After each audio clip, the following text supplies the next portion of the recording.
तो आज हम सीखेंगे क्रूस का महत्व।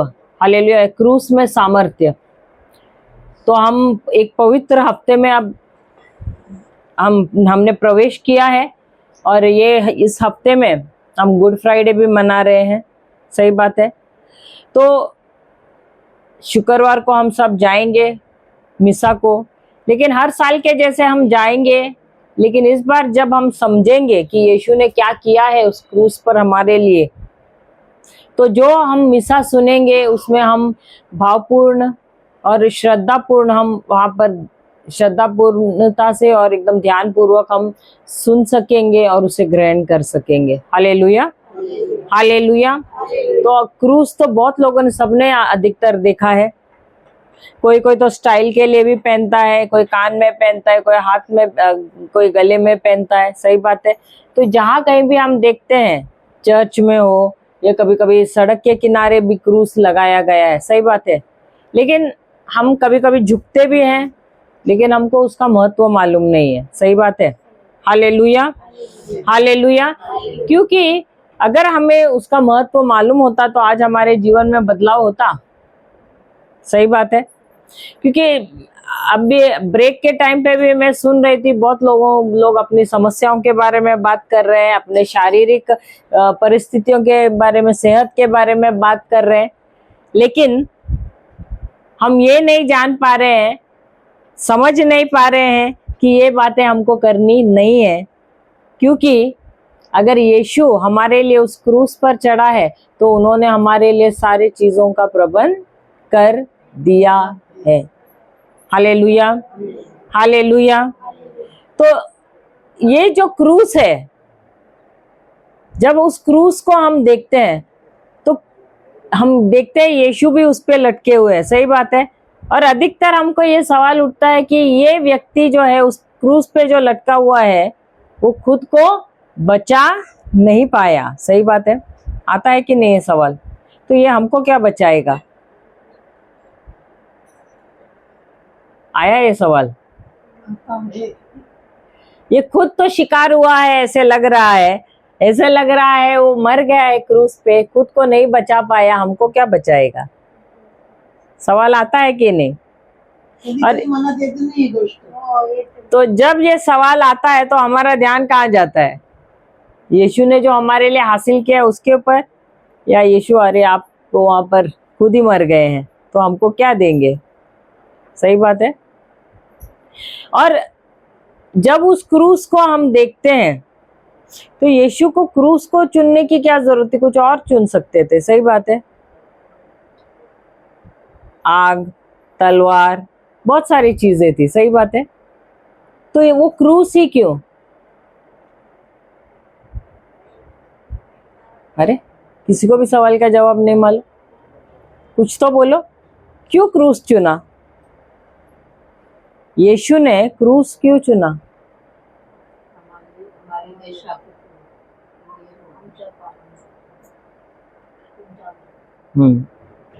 पापांसाठी, श्रापांसाठी हमारे लिए क्रूस पर वो चढ़े। Hallelujah, hallelujah. अब ये जानने के लिए हमको प्रारंभ में जाना पड़ेगा। सही बात है। यानी इन द बिगिनिंग, शुरुआत में।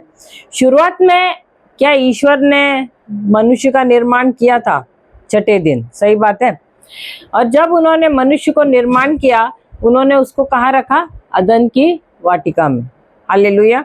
और जब उसको अदन की वाटिका में रखा तो उसको कोई निर्देश दिया था? क्या निर्देश, क्या निर्देश दिया था? क्या निर्देश? किसी को भी नहीं मालूम?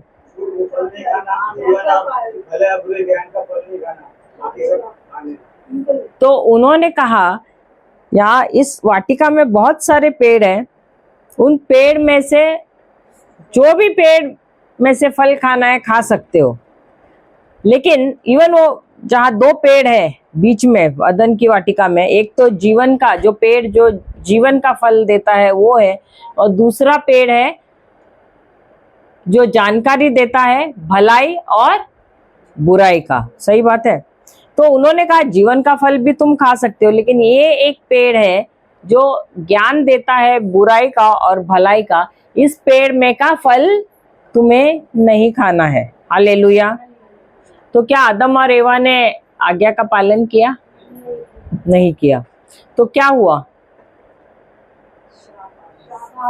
श्राप आया, पाप आया, सब कुछ। किस लिए आया? किसके वजह से आया? किसके वजह से आया?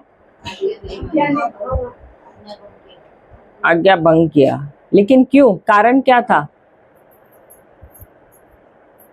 वो पेड़ ही था ना, उस पेड़ की वजह से ही तो गिरे ना वो।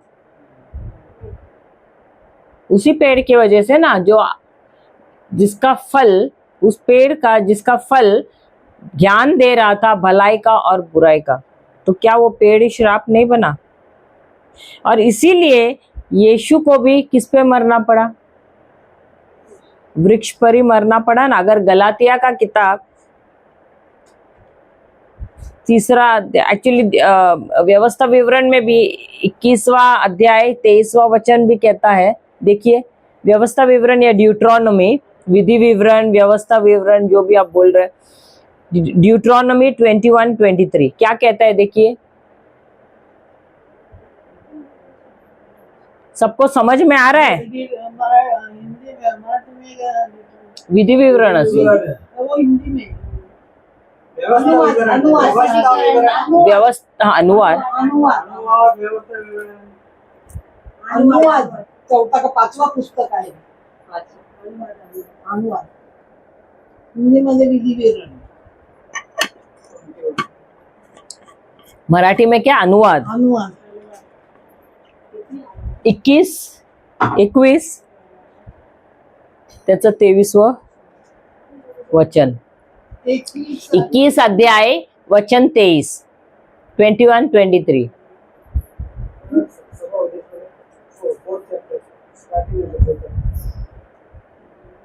सभा उद्देश इज एक्लिसियास्टिक। अच्छा अच्छा, ओके। ओ, तो वह लोथ रात को वृक्ष पर टंगी न रहे। बराबर पढ़ना दोबारा। तो वह लोथ रात को वृक्ष पर टंगी न रहे। 22वां पढ़ो, जो कभी कभी हिंदी में ऊपर नीचे रहता है, उसका ही 22वां वचन। फिर यदि किसी से प्राण दंड नहीं, वो 22-23 वाला ही ठीक है। हाँ, कोई और ट्रांसलेशन नहीं है क्या इनका कुछ? हाँ, पढ़िए। जो कुछ तेरे मुंह से निकले उसके पूरा चैप्टर 23 है ना, 21। हाँ हाँ, 21 का 23।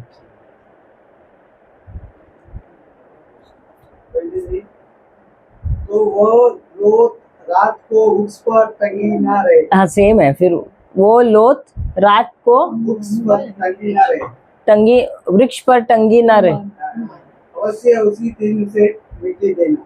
अवश्य उसे उसी दिन मिट्टी देना। अच्छा, गलातिया 3:13 लेना, क्योंकि ये हिंदी वर्ड्स भी इतना टफ है।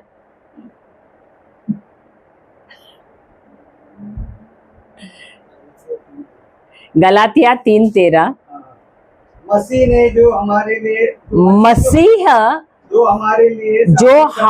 लिए श्रापित बना, हमें मोल लेकर व्यवस्था के श्राप से छुड़ाया, क्योंकि लिखा है जो कोई काट पर लटकाया जाता है वह श्रापित है।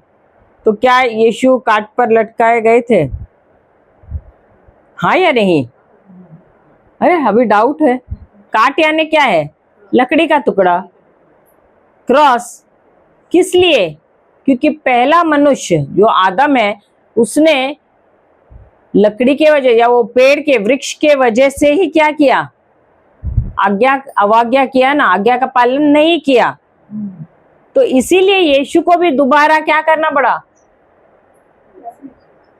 लकड़ी का क्रूस के क्रूस पर ही चढ़ना पड़ा, जो है किसका, पेड़ का ही है ना, उसके वजह से उनको भी तो क्रूस पे चढ़ना पड़ा। सही बात है, कोई और तरीके से नहीं मरे, लेकिन क्रूस पर ही उनको चढ़ाया गया। हालेलुया। और इसीलिए क्रूस का इस्तेमाल किया गया था। और पुराने नियम में अगर हम जाएं, व्यवस्था विवरण में हमने देखा कि जो कोई भी क्रूस पर लटकाया जाता था वो श्रापित माना जाता था। हालेलुया। तो जब उस क्रूस को हम देखते हैं, उस जमाने में जब यीशु को क्रूस पे चढ़ाया गया था, वो उससे पहले से शुरू हो गया था ये रिवाज उनका, या ये कानून, कि जिसने भी कुछ भी गलत किया है, चोरी किया है, डकैती किया है, खून किया है, कुछ भी किया है, गुनाह कोई भी किया है, उसको वो क्रूस पे लटकाते थे। और उसका जो मौत रहता था बहुत ही क्रूर रहता था, बहुत ही खतरनाक मृत्यु रहती थी। Hallelujah, hallelujah. तो क्रूस को अगर वो क्यों उस पे मारते थे, क्योंकि जो कोई भी देखता था उसका दिल पूरा, बोलते हैं ना, हिल जाता था, दहल जाता था देखकर वो मृत्यु, और उसके मन में, उसके हृदय में आना चाहिए था कि मैं कभी भी ऐसे गुनाह ना करूं, क्योंकि उनको इतना तड़पा तड़पा के मारा जाता था उस समय। हालेलुया। और यीशु को भी ईश्वर की योजना के अनुसार उसको क्रूस पर ही मरना था। तो जान दहलाने वाला मृत्यु होता था वो। Hallelujah, hallelujah. और क्रूस पे जिसको भी मारा जाता था उसको श्रापित ही कहा जाता था। हालेलुया। और इसीलिए यीशु को भी जो आए मनुष्य के रूप में, उनको क्रूस पे मरना था। Hallelujah, hallelujah. आप समझ में आया? लिखिए नोट्स में, जी हाँ। क्रूस, क्रूस श्राप का चिन्ह है। The cross was the sign of curse. क्रूस श्राप का चिन्ह था। क्रूस श्राप का चिन्ह था।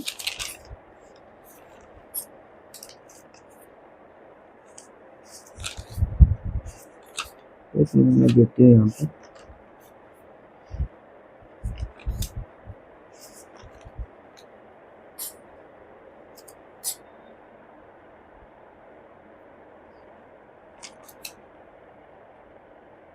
जो कोई भी क्रूस पर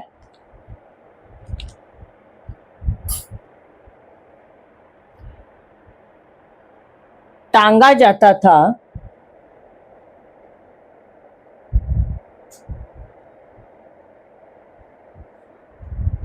वह सबसे बड़ा गुनहगार,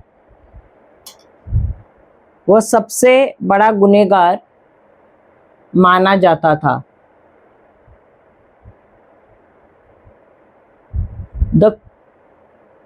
There was no greater curse than the cross.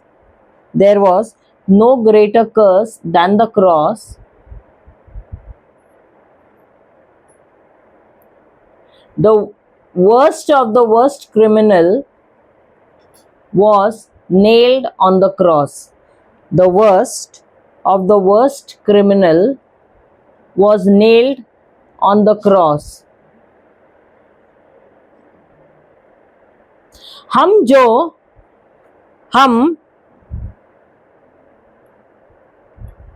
जो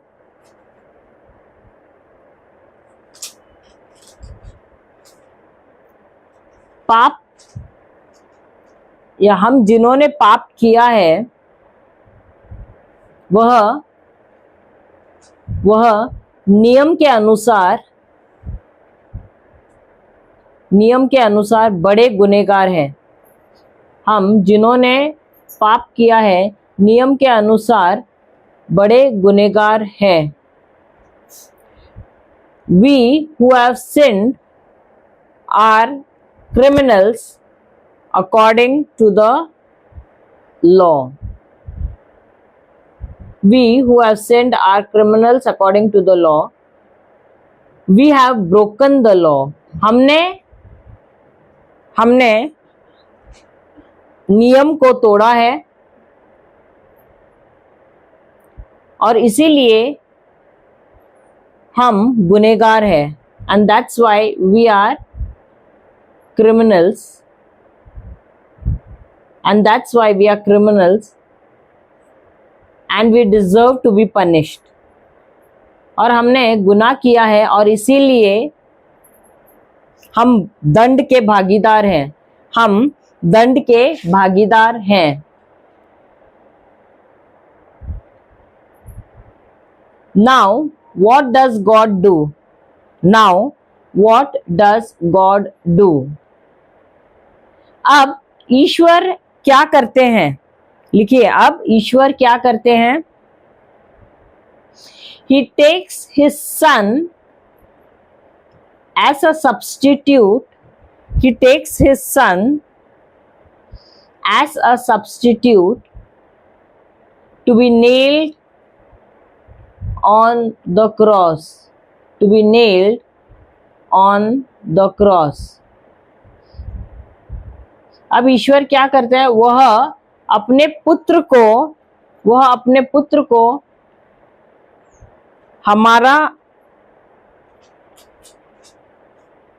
हमारी जगह पर लेते हैं और उसे क्रूस पर लटकाते हैं.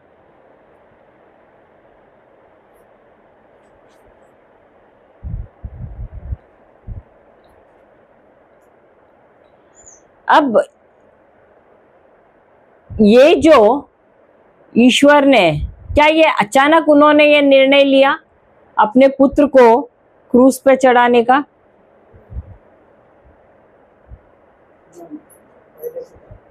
कब पहले से था?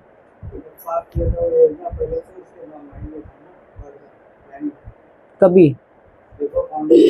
हाँ, तो हम जाते हैं रेवलेशंस 13:8. उसको क्या बोलते? प्रकाशना प्रेरितों ने प्रकाशना 13:8. देखते हैं उसमें क्या लिखा है. प्रकाशना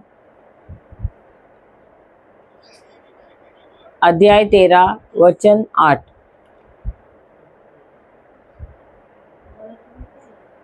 प्रकाशनाच आहे ना मराठीमध्ये? हा, प्रकाशना. प्रकटीकरण. अच्छा, प्रकटीकरण. 13:8 है. पढ़ो कोई तो. हिंदी में प्रकाशन.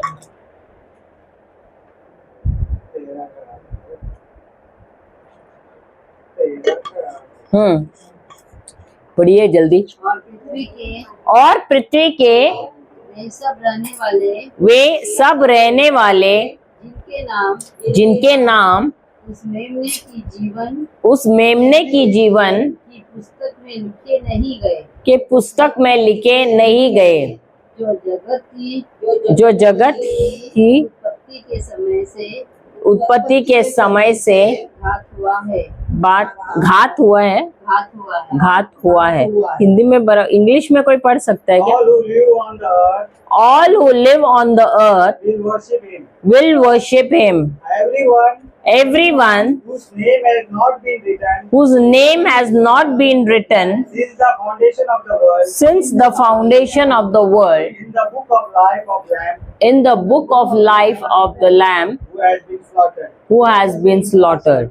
इसका मतलब है ईश्वर ने सृष्टि का निर्माण करने से पहले ही, मनुष्य का निर्माण करने से पहले ही उन्होंने क्या किया? अपने पुत्र का बलिदान दिया है कि नहीं? दिया था. हम सबको उन्होंने इस पृथ्वी पर भेजने से पहले, मनुष्य को बनाने से पहले ही उन्होंने क्या किया? इस सृष्टि का पूरा निर्माण करने से पहले उन्होंने हमारे लिए प्रबंध किया एक मेमने का, और उन्होंने उसका बलिदान दे दिया था. यही ये वचन कहता है. Before the foundation of the earth, इस पृथ्वी का नींव रखने से पहले ही उन्होंने उस मेमने का क्या किया, उसको बलि चढ़ाया। और वो मेमना कौन है, उसका खुद का पुत्र है। हालेलुया, हालेलुया, जय यीशु, जय यीशु। तो ईश्वर हमसे इतना प्रेम करते हैं, हमको बनाने से पहले ही वो हमसे इतना प्रेम करते हैं, और उस प्रेम की वजह से उन्होंने हमारे लिए पहले से ही प्रबंध कर दिया है। लेकिन हम लोग जानते हैं कि ये बात को नहीं जानते हैं, क्योंकि हमारा रिश्ता ही नहीं है उनके पास, उनके साथ। Hallelujah, hallelujah. अब अगर हमारा रिश्ता होता तो क्या हम उनको जानते नहीं थे? अब उदाहरण के तौर पे हम खुद माता पिता हैं, सही बात है। क्या हमारे बच्चे अगर हमसे दूर जाएंगे हमको अच्छा लगता है? हमारे बच्चे हमको नहीं जानेंगे। अगर आपने कुछ अपने बच्चे को वादा दिया कि अरे मैं तुम्हें ये दे दूंगी, तुम्हारा ये परीक्षा हो गया, तुम पास हो जाओगे तो मैं दूंगी, और बच्चा बोले है तुम तो झूठे हो, तुम क्या करने वाले हो, आपको कैसा लगेगा? बुरा लगता है। और प्रभु ने अपने बच्चे को, अपने इकलौते बेटे को, अभी यूहन्ना की किताब अध्याय 3:16 क्या कहता है, पढ़िए।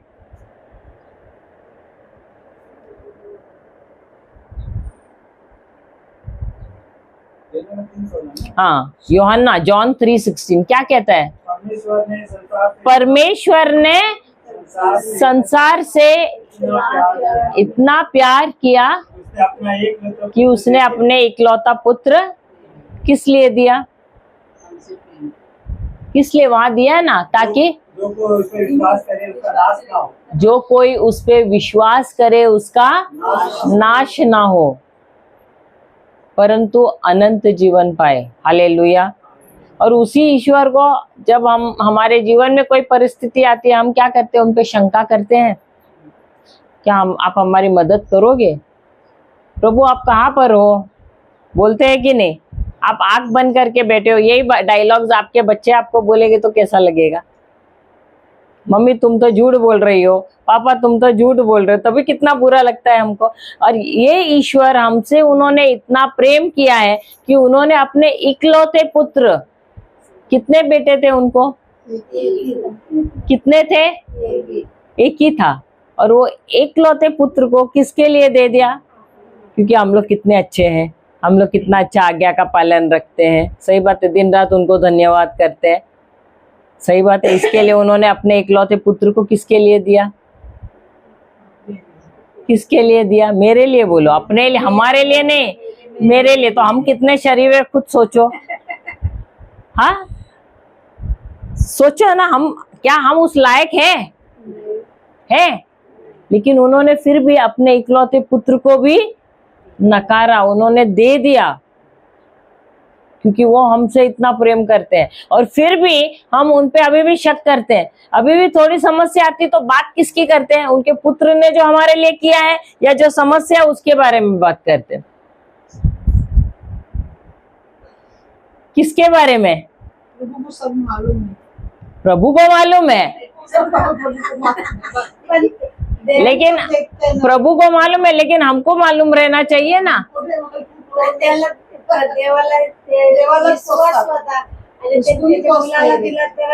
त्याला माहित होतं का? तोंडात पहिलं काय येतं? एक मिनट, एक सवाल पूछते हो। अभी हम सबको मालूम है उन्होंने हमसे प्रेम किया, और उनको मालूम है कि हम फिर भी बगावत करेंगे, गद्दारी करेंगे। कितना अच्छा इन्वेस्टमेंट है।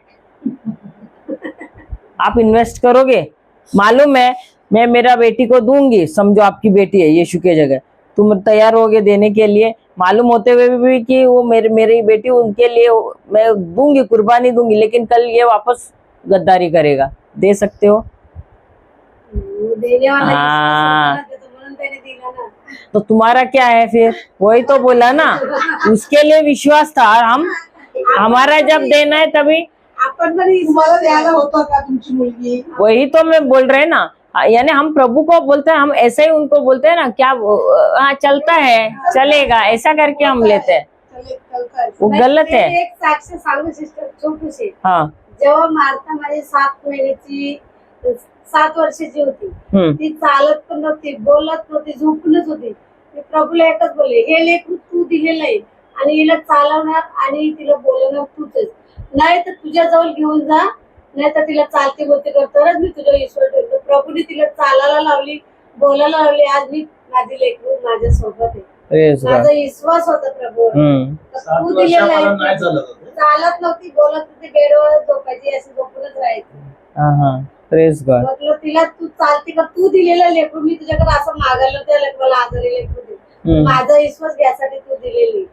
तू तिला चालती केली तर तुला मी विश्वास तुझ्यावर करणार आणि तुझ्या चार दशी येणार मी सगळं. तेव्हा करतच होते ना तुम्ही. पण आता पण समस्या येताना तिचे पप्पा आता आश्रम होते. हा पण आता समस्या येताना पण आता मला खूप आता विश्वास आहे माझा प्रभू कधीच मला वाईट मार्गात पाठवणार नाही आणि माझ्या लेकरांना शेवटपर्यंत चांगला प्रभु आम्हाला कधी पण वाईट मार्गावर नाही घेऊन जात. करणार. ईश्वर कभी भी हमको गलत राह पे नहीं लेके जाते, हम जाते हैं गलत राह पर. आपण जातो. हाँ तो खूप चांगला मार्ग दाखवतो. तो हम क्या बोल रहे थे, ईश्वर ने हम सबसे इतना प्रेम किया है कि उन्होंने अपने इकलौते पुत्र को हमारे लिए दे दिया. किस लिए दिया?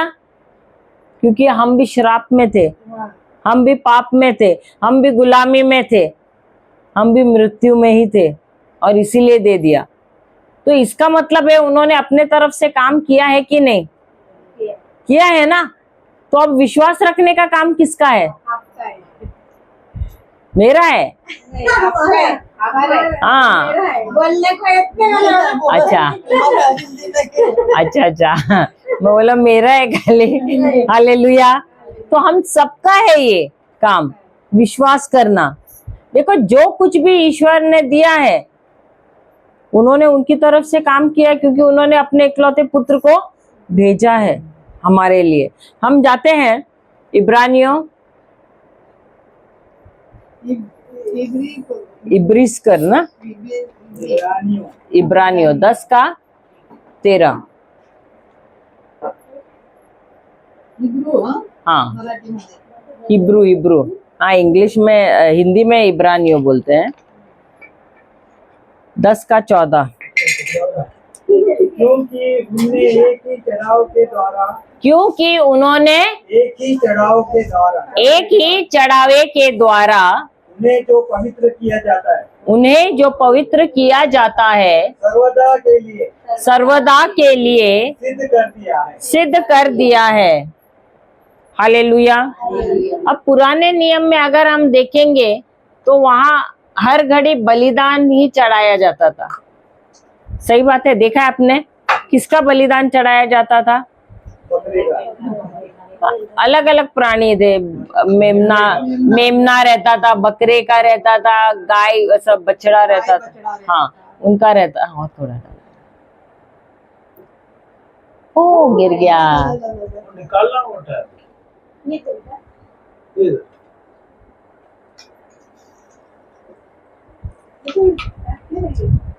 तो हम देखते हैं कि पुराने नियम में खून क्यों बहाते थे?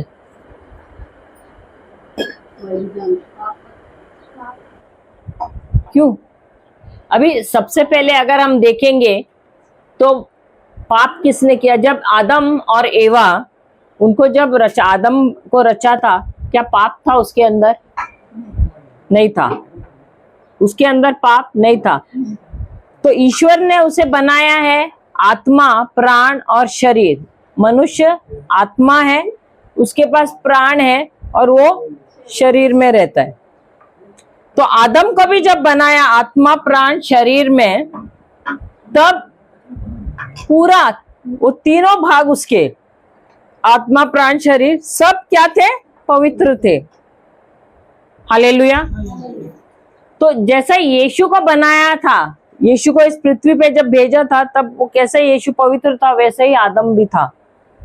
लेकिन उसने क्या किया? आज्ञा का पालन नहीं किया. उसकी वजह से क्या आया? पाप आया और मृत्यु आई, श्राप भी आया उनके जीवन में. हालेलुया.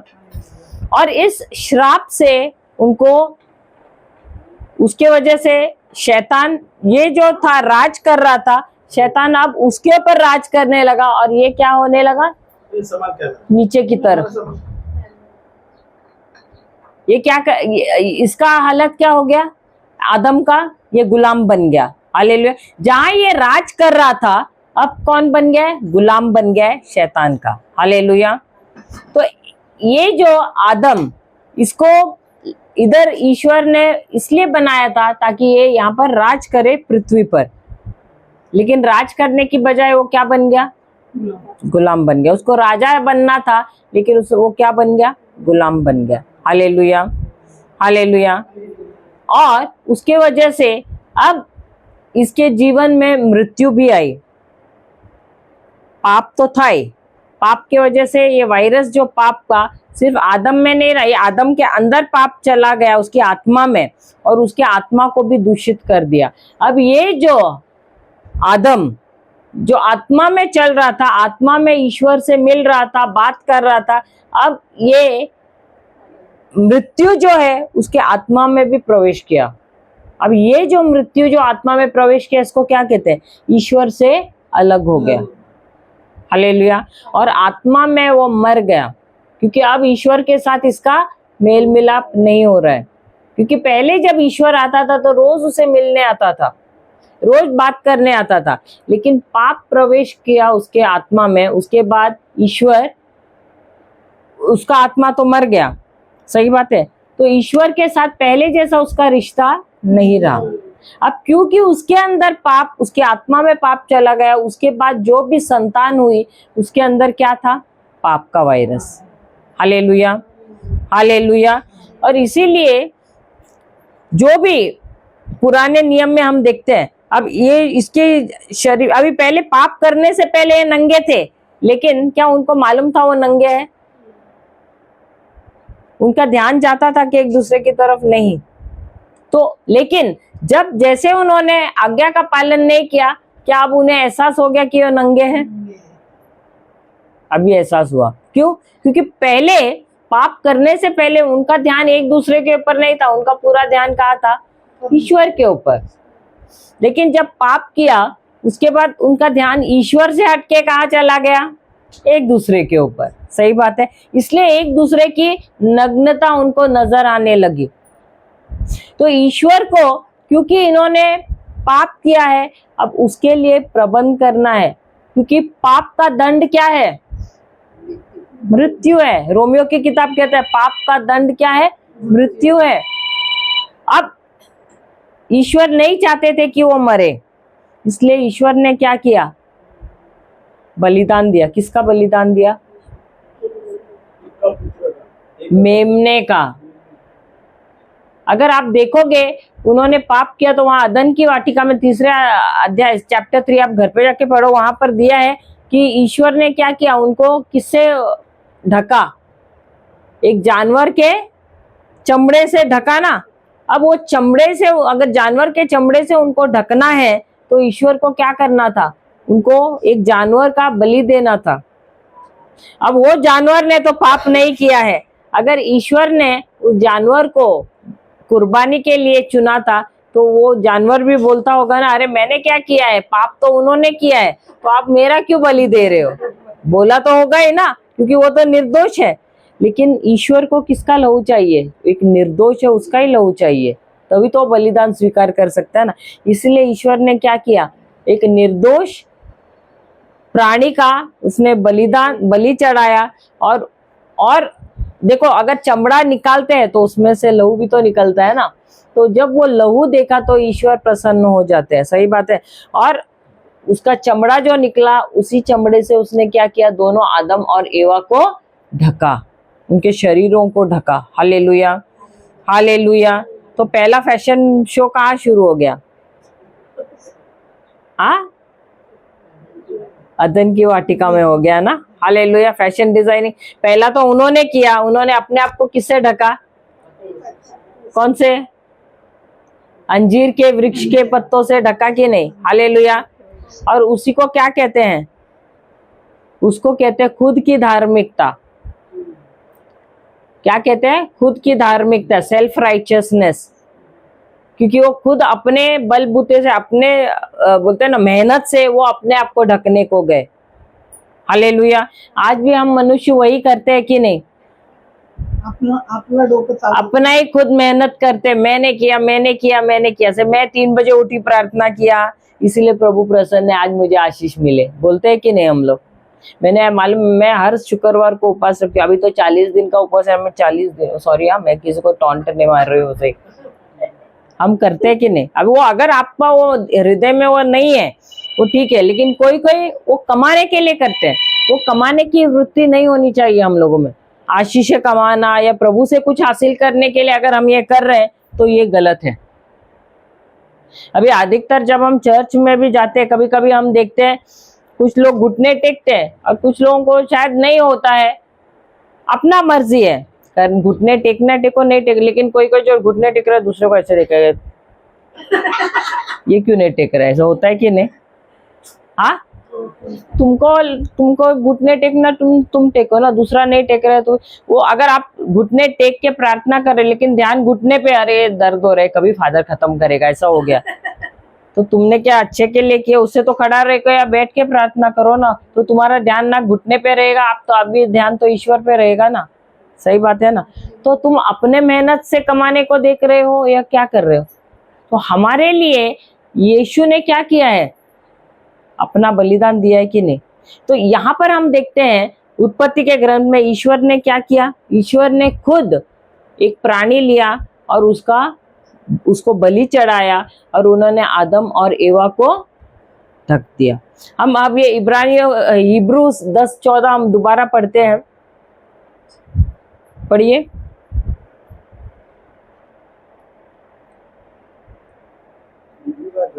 हाँ 10:14। क्योंकि तो उसने एक ऐसा बलिदान का चढ़ावा द्वारा उसने एक बलिदान के चढ़ावे के द्वारा उन्हें जो पवित्र किया जाता है सर्वदा के लिए सिद्ध कर दिया है। तो अब यहाँ पर हम देखते हैं कि पुराने नियम में लगातार खून क्यों बहा रहे थे, बलिदान क्यों चढ़ा रहे थे? नए नियम में तो नहीं है, लेकिन पुराने नियम में हम देखते हैं कि लगातार लहू बहाते थे। अगर किसी ने कुछ पाप किया तो जाकर वो बकरी को या मेमने को या कोई बछड़ा लेके जाते थे, उसका बलिदान चढ़ाते थे। हालेलुया। किसके लिए? ताकि साल में जो 1 साल भर का जो पाप है वो उसके वजह से उनका साफ नहीं, उसको कवर करते थे, ढकते थे।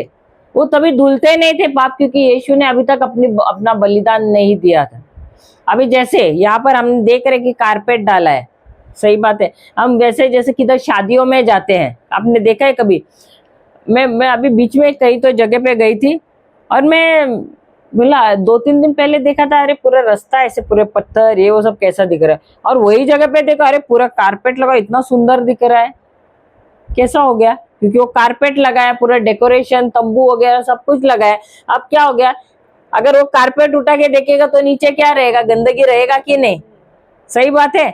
लेकिन ऐसा कारपेट रहेगा तो ऐसा तो अरे कितनी सुंदर है, हम जाके खड़ा रह के फोटो भी निकालते हैं। सही बात है अपना। बाद में दूसरा तीसरा दिन जाएगा वापस वही है पुराना हाल।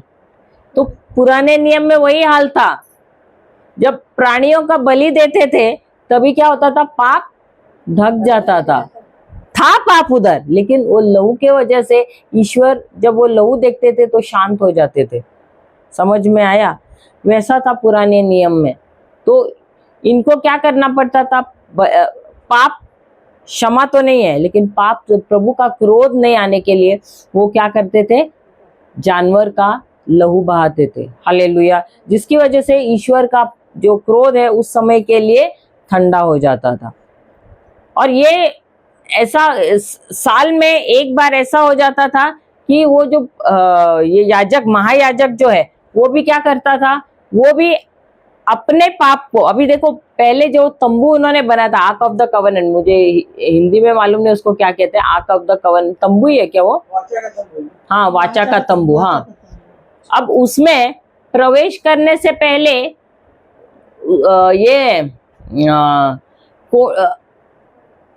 उसको क्या बोलते हैं? इनर, आउटर कोट बोलते हैं ना। फिर उसके बाद आता है पवित्र स्थान और उसके और अंदर जो है महापवित्र स्थान, होली ऑफ होलीज, है ना।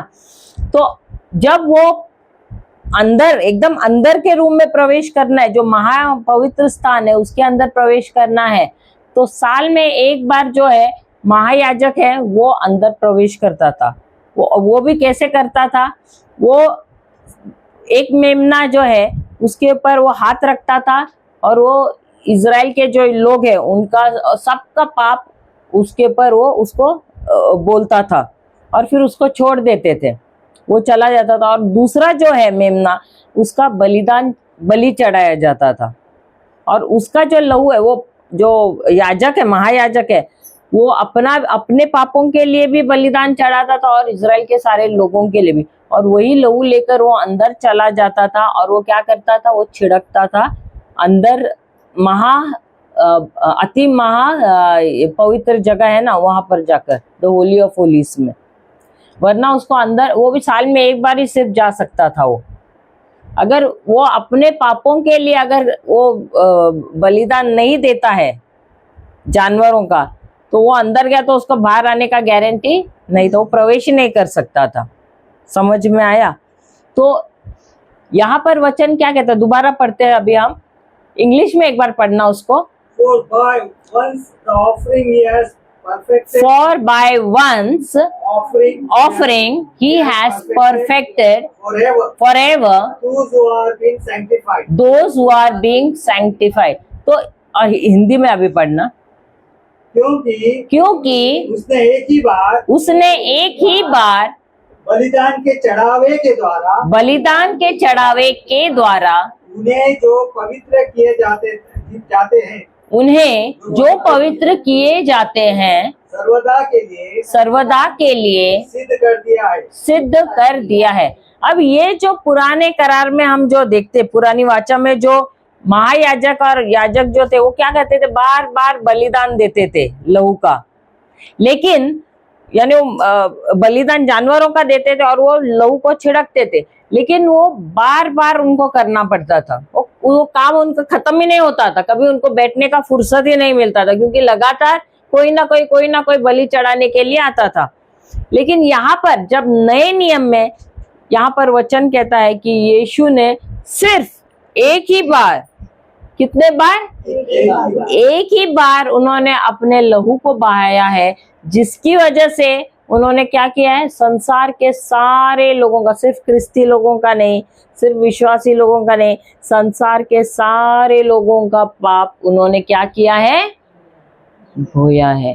हालेलुया, हालेलुया, जय यीशु, जय। इसके लिए हमको प्रभु यीशु को तालियां बजा के धन्यवाद देना चाहिए, क्योंकि उन्होंने अपने खुद की जान की तरफ नहीं देखा, लेकिन उन्होंने अपना हर एक लहू का बूंद हमारे लिए बहाया है, हमारे पापों को क्षमा करने के लिए। हालेलुया, हालेलुया, जय यीशु, जय यीशु।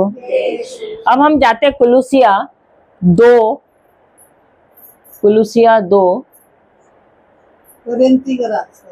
नहीं, करंती करा नहीं,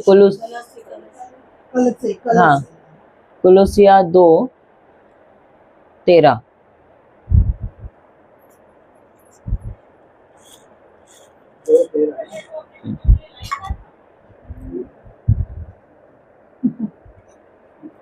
पहला लुटेल चालू होता।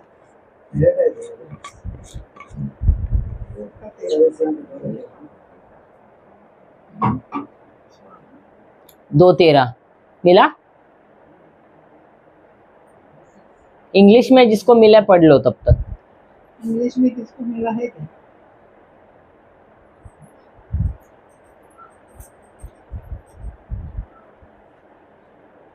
जल्दी जल्दी। Colossians 2, when you were dead in your sins and in the uncircumcision of your flesh, God made you alive with Christ. फिर He forgave us all our sins. 14.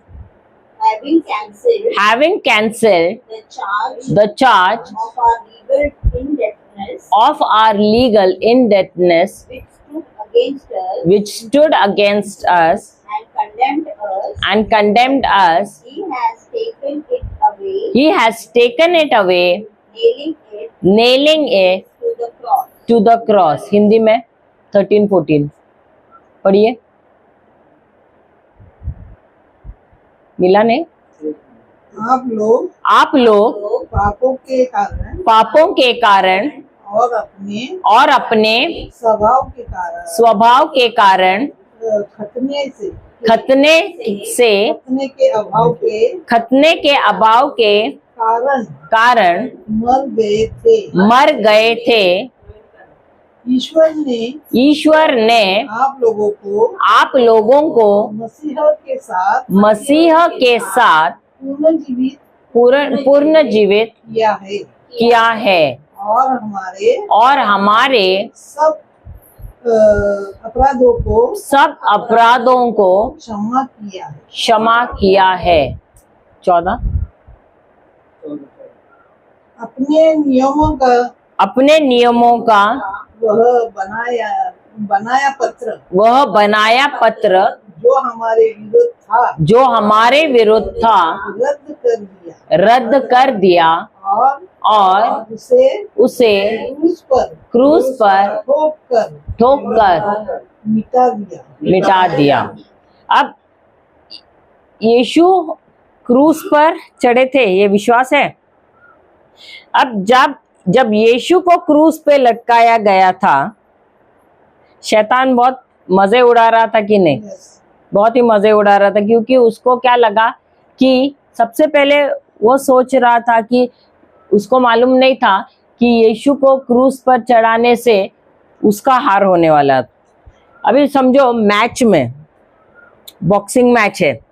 अब बॉक्सिंग मैच में दो खिलाड़ी रहते हैं, 2 बॉक्सर रहते हैं। अभी एक ने दूसरे को मारा और वो जो दूसरा है वो गिर गया, उधर ही उसका जान निकल गया, तो कौन जीता? एक बॉक्सर ने, अब हम दोनों का बॉक्सिंग है, इन्होंने मुझे मारा और मैं मर गई, तो जीतेगा कौन? जो जिंदा है वही जीतेगा, सही बात है। लेकिन यहाँ पर हम देखते हैं कि यीशु को क्रूस पर वो मर गया। अब उसके खिलाफ कौन लड़ रहा था? शैतान। लेकिन जीता कौन? लेकिन यीशु मर गया ना। लेकिन जीता क्यों? क्यों जीता?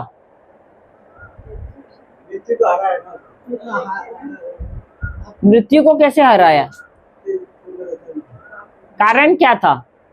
अपने आप को कैसे जीता और क्यों जीता? क्यों जीता?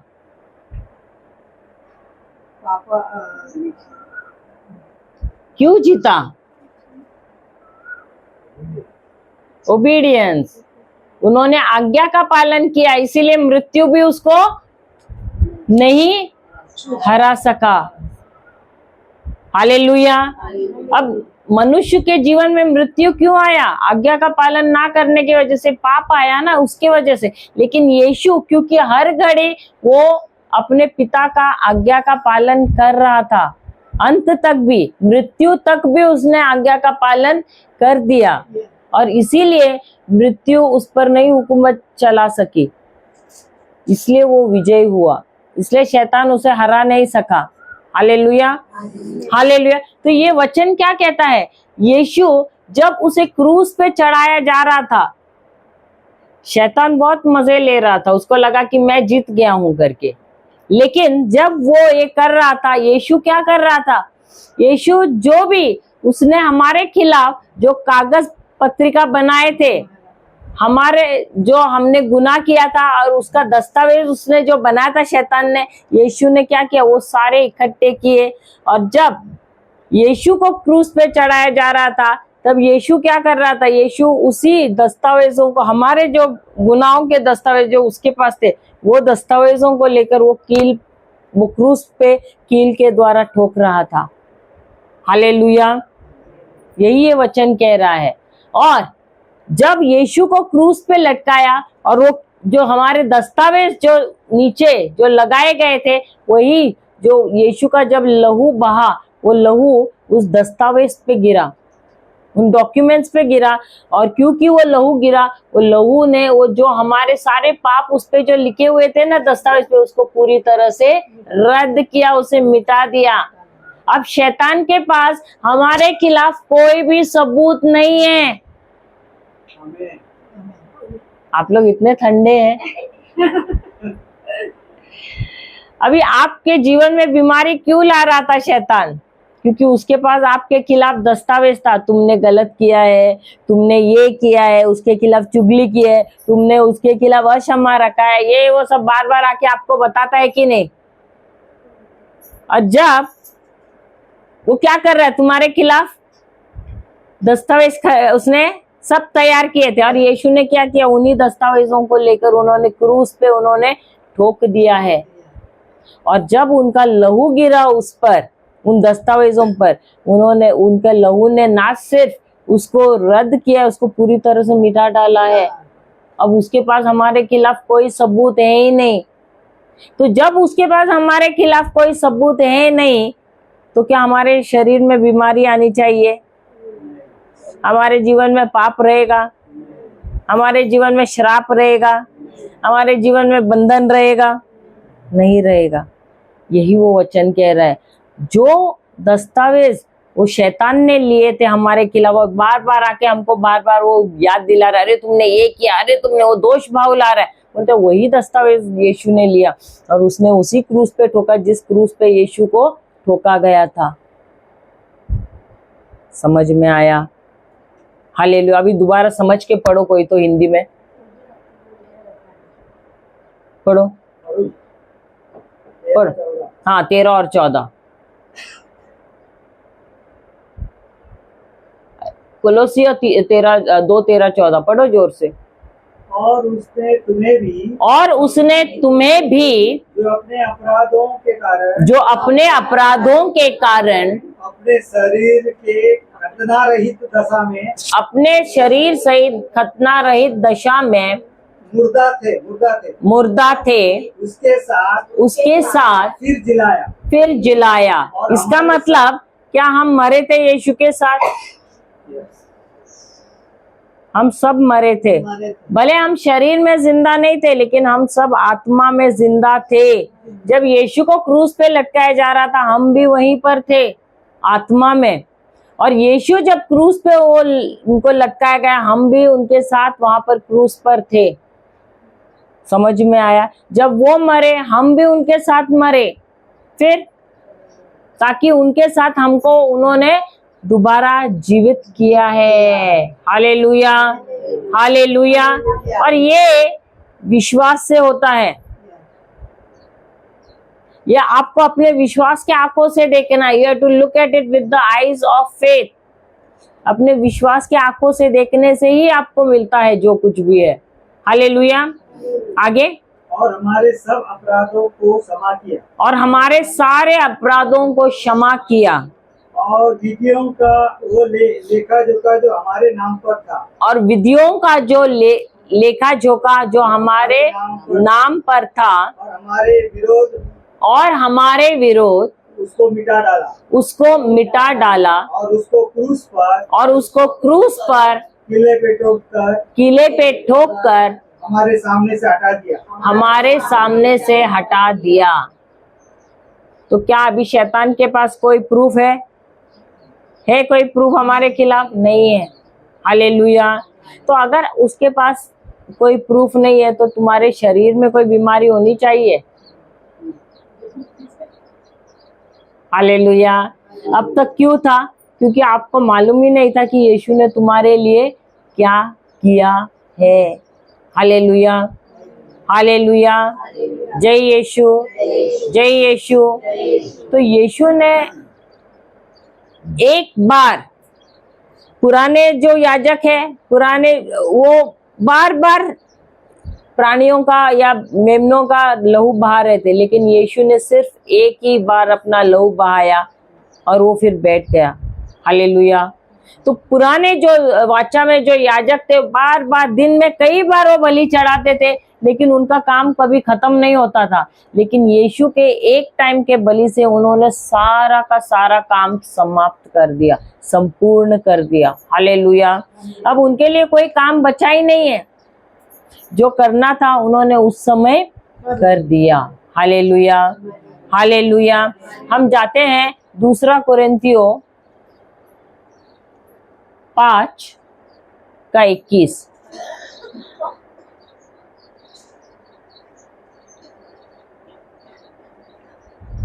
2 Corinthians 5:21।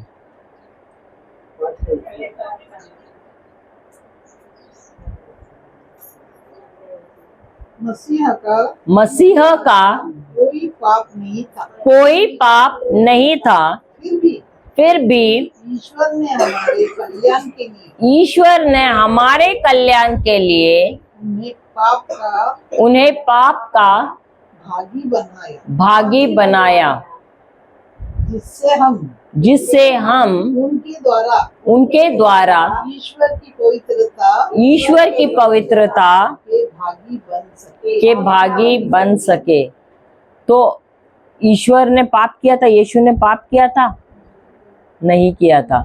और क्योंकि उसने पाप नहीं किया था, उसको मृत्यु आना ही नहीं था। लेकिन ईश्वर ने क्या किया? हमारे जो पाप है वो उन्होंने क्या किया? उनके पुत्र प्रभु यीशु पे डाल दिए। हालेलुया। उस क्रूस पर जब चढ़ा तब उनको उनके ऊपर हमारे पाप डाल दिए। और उन्होंने, यीशु के अंदर पाप नहीं था, लेकिन जो हमारे अंदर था जो पाप, उस पाप को लेकर यीशु के अंदर डाला। और क्योंकि उनके अंदर पाप नहीं था, उनके अंदर क्या था? धार्मिकता थी। उनका स्वभाव क्या है? प्रेम और क्षमा का स्वभाव। वो स्वभाव उन्होंने क्या किया? वो हमारे अंदर डाल दिया। Hallelujah, hallelujah. जय यीशु, जय यीशु।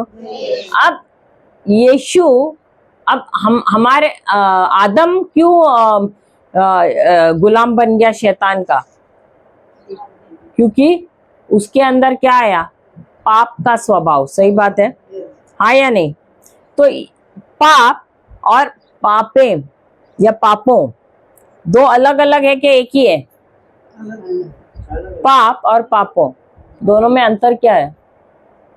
एक पाप मतलब बहुत सारे काम, मतलब बराबर एक पाप मतलब एक वचन, वो बोले बहुवचन।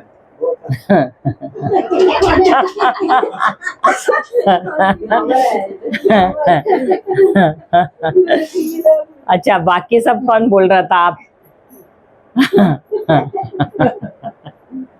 उन्होंने अच्छा एक्सप्लेनेशन अच्छा दे दिया। अब आप बोलिए। सेम है। अच्छा, दोनों में अंतर है।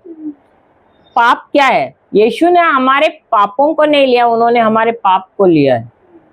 तो पाप का मतलब क्या है? पाप वो एक स्वभाव है। पाप एक व्यक्ति है, बोल सकते हैं। तो और वो एक सामर्थ्य है जिसके द्वारा हम पापों को करते हैं, या हम ईश्वर के खिलाफ बगावत करते हैं। लिखना है तो लिख सकते हैं। sin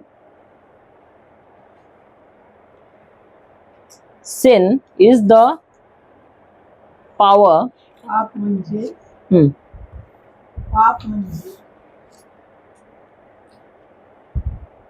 पाप वो सामर्थ्य है, पाप वो सामर्थ्य है जिसके द्वारा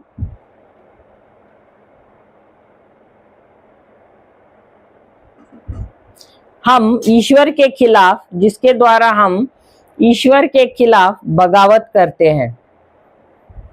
पाप वो सामर्थ्य है जिसके द्वारा हम ईश्वर के खिलाफ बगावत करते हैं। sin is the power or empowerment to rebel against God.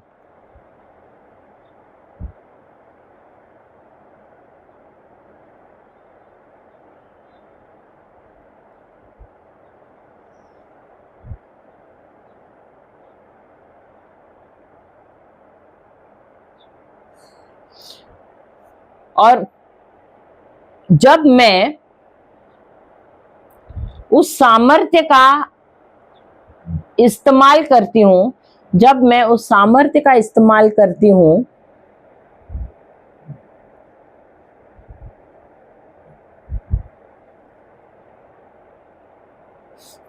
गलत कार्य करने के लिए, गलत कार्य करने के लिए, उसे कहते हैं पापे ना, पापों। When I actually carry out that action, when I actually carry out that action of rebelling against God,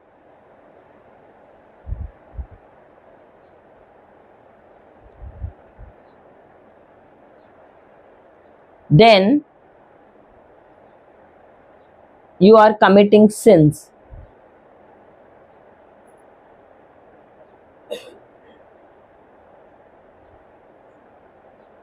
So if you have no sin, you cannot commit sins. So if you have no sin, you cannot commit sins. तो यदि आप यदि आप में पाप नहीं है, यदि आप में पाप नहीं है, तो आप पापों को कार्य में नहीं लाते हो, नहीं ला सकते। तो यदि आपके अंदर पाप नहीं है, तो आप पापों को कार्य में नहीं ला सकते हो।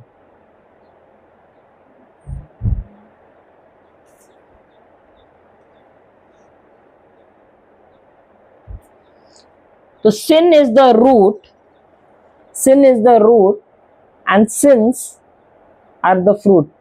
पाप जड़ है, पाप जड़ है और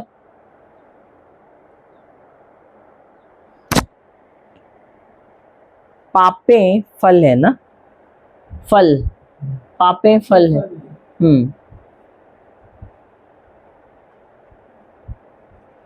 If the power to rebel against God, if the power to rebel against God is not, if the power to rebel against God is not dealt with, if the power to rebel against God is not dealt with, then if the power to rebel against God is not dealt with, then I'll continue to commit sins. Then I'll continue to commit sins. यदि ईश्वर के खिलाफ बगावत करने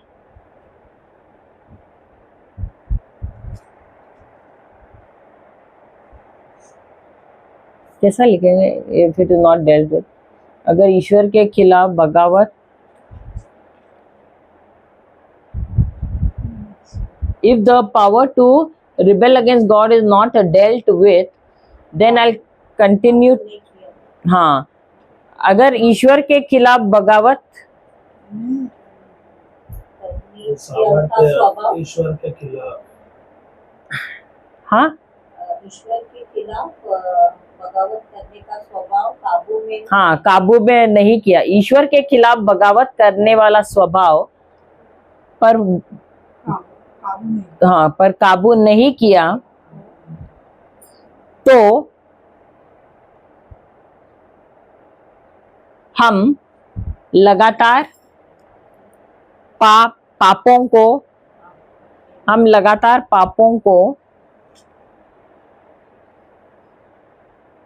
करते रहेंगे। हम निरंतर पाप करते रहेंगे, हम निरंतर पाप करते रहेंगे। Because my nature is to commit sins, because वो कंटिन्यू है that sentence, because my nature is to commit sins, क्योंकि मेरा स्वभाव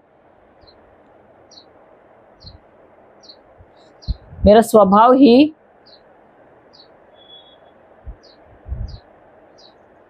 पापों का है।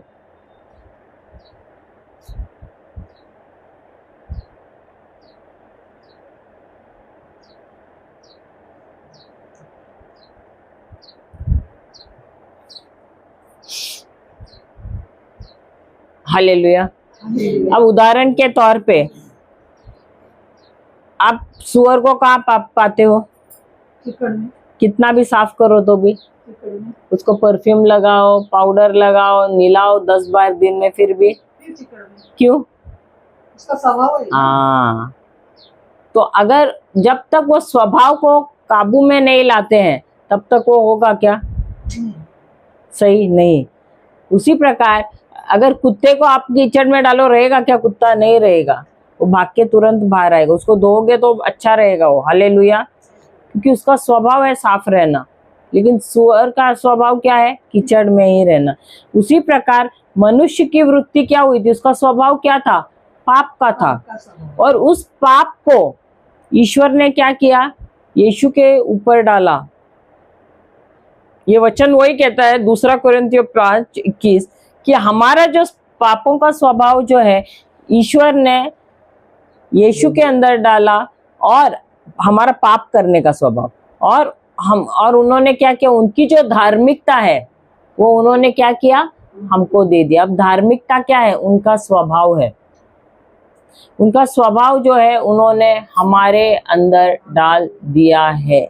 तो अभी हमारा ध्यान कहाँ रहना चाहिए? पाप पे रहना चाहिए, या हमको ये रहना चाहिए कि यीशु का स्वभाव हमारे अंदर है? कौन सा रहना चाहिए? तो जब तक आप ये जो है ना ठानोगे नहीं कि मैं, मेरा ध्यान मेरे पापों पे नहीं परंतु जो स्वभाव यीशु का है उसके ऊपर रखूंगी, तब तक आप अपने पाप पर ही ध्यान रखोगे। लेकिन जब आप कहोगे कि नहीं, मुझ में प्रभु यीशु की धार्मिकता है, मुझ में उनका स्वभाव है, अब आपका ध्यान पाप पे रहेगा कि यीशु के स्वभाव पर रहेगा? तो फल कौन से राज्य के आएंगे? पाप के दुनिया के आएंगे क्या यीशु के राज्य के आएंगे? तो ध्यान कहाँ रहना चाहिए दिन रात? मुझ में किसका स्वभाव है? प्रभु यीशु का स्वभाव है। तो दिन रात अपने आप से बोलते रहना बहुत जरूरी है कि मुझ में प्रभु यीशु का स्वभाव। क्यों? क्योंकि यीशु क्रूस पे क्यों चढ़ा है? क्योंकि उन्होंने, वो पाप बन गए वहां पर, मेरे जो पाप थे उनके ऊपर डाला गया और वो पाप बन गए वहां पर, ताकि अब मुझे पापों को करने का जरूरत ही नहीं है। क्योंकि अब मेरे अंदर जो स्वभाव आया है वो किसका है? यीशु का स्वभाव है। और जब मेरे अंदर यीशु का स्वभाव है, क्या बीमारी मेरे अंदर आ सकती है? नहीं। क्या बाइबल में कभी कहीं दिया है यीशु ने कहा कि आज मुझे सर दर्द हो रहा है और शिष्यों को बोला आज जाओ तुम लोग जाके प्रचार करो? आज थोड़ा बुखार आया है, मौसम बदल गया है, हाँ, ऐसा कहीं कहा है क्या बाइबल में? नहीं ना। तो क्या हमको बीमार रहना है? नहीं रहना है। क्यों? क्योंकि हमारे अंदर यीशु का धार्मिकता है। हमारे शरीर में कोई बीमारी रहनी नहीं चाहिए, क्योंकि हमारे अंदर स्वभाव यीशु का है। रोज अपने आप से कहना है मुझ में प्रभु यीशु की धार्मिकता है, मुझ में यीशु का स्वभाव है, मुझ में यीशु का स्वभाव है। यहाँ हम लोग बोलेंगे अरे अभी 60 उतर गए, अभी तो बीमारी आना चालू हो जाएगा, क्योंकि अभी बूढ़े हो रहे हैं हम लोग। अरे बूढ़े हो रहे तो इसका मतलब है क्या? कि कौन सा बाइबल में लिखा है कि 60 के उम्र में बूढ़े हो जाते हैं? सबसे पहला तो बीमारी तो बाद में मैं बोलती हूँ, 60 के उम्र में बूढ़ा होता है क्या कोई? कौन सा बाइबल कहता है? उल्टा बाइबल कहता है 100 के उम्र में हम जवान है। आप किसका बाइबल पढ़ रहे हो? हाँ, किसका बाइबल पढ़ रहे हो? तो अगर 100 साल तक आप जवान है तो शरीर में बीमारी होनी चाहिए। शरीर को बोलो अरे बीमार नहीं रहना है, हम तरोताजा, यीशु मेरे लिए मरे हैं। तो बीमारी उसने ले लिया है। शरीर में बीमारी बिल्कुल नहीं होनी चाहिए। समझ में? अपने हाथों से, पैरों से, हड्डियों से, नसों से सबसे बात करना है और बोलना है तुम जवान हो, तुम्हारे अंदर यीशु का जीवन बह रहा है। तो बीमारी को डांटना और कहना निकल जा मेरे शरीर से, क्योंकि तुमको बिल्कुल अधिकार नहीं है इस शरीर पर। Hallelujah, hallelujah. हम जाते हैं रोमियो की किताब अध्याय 5 12वां वचन।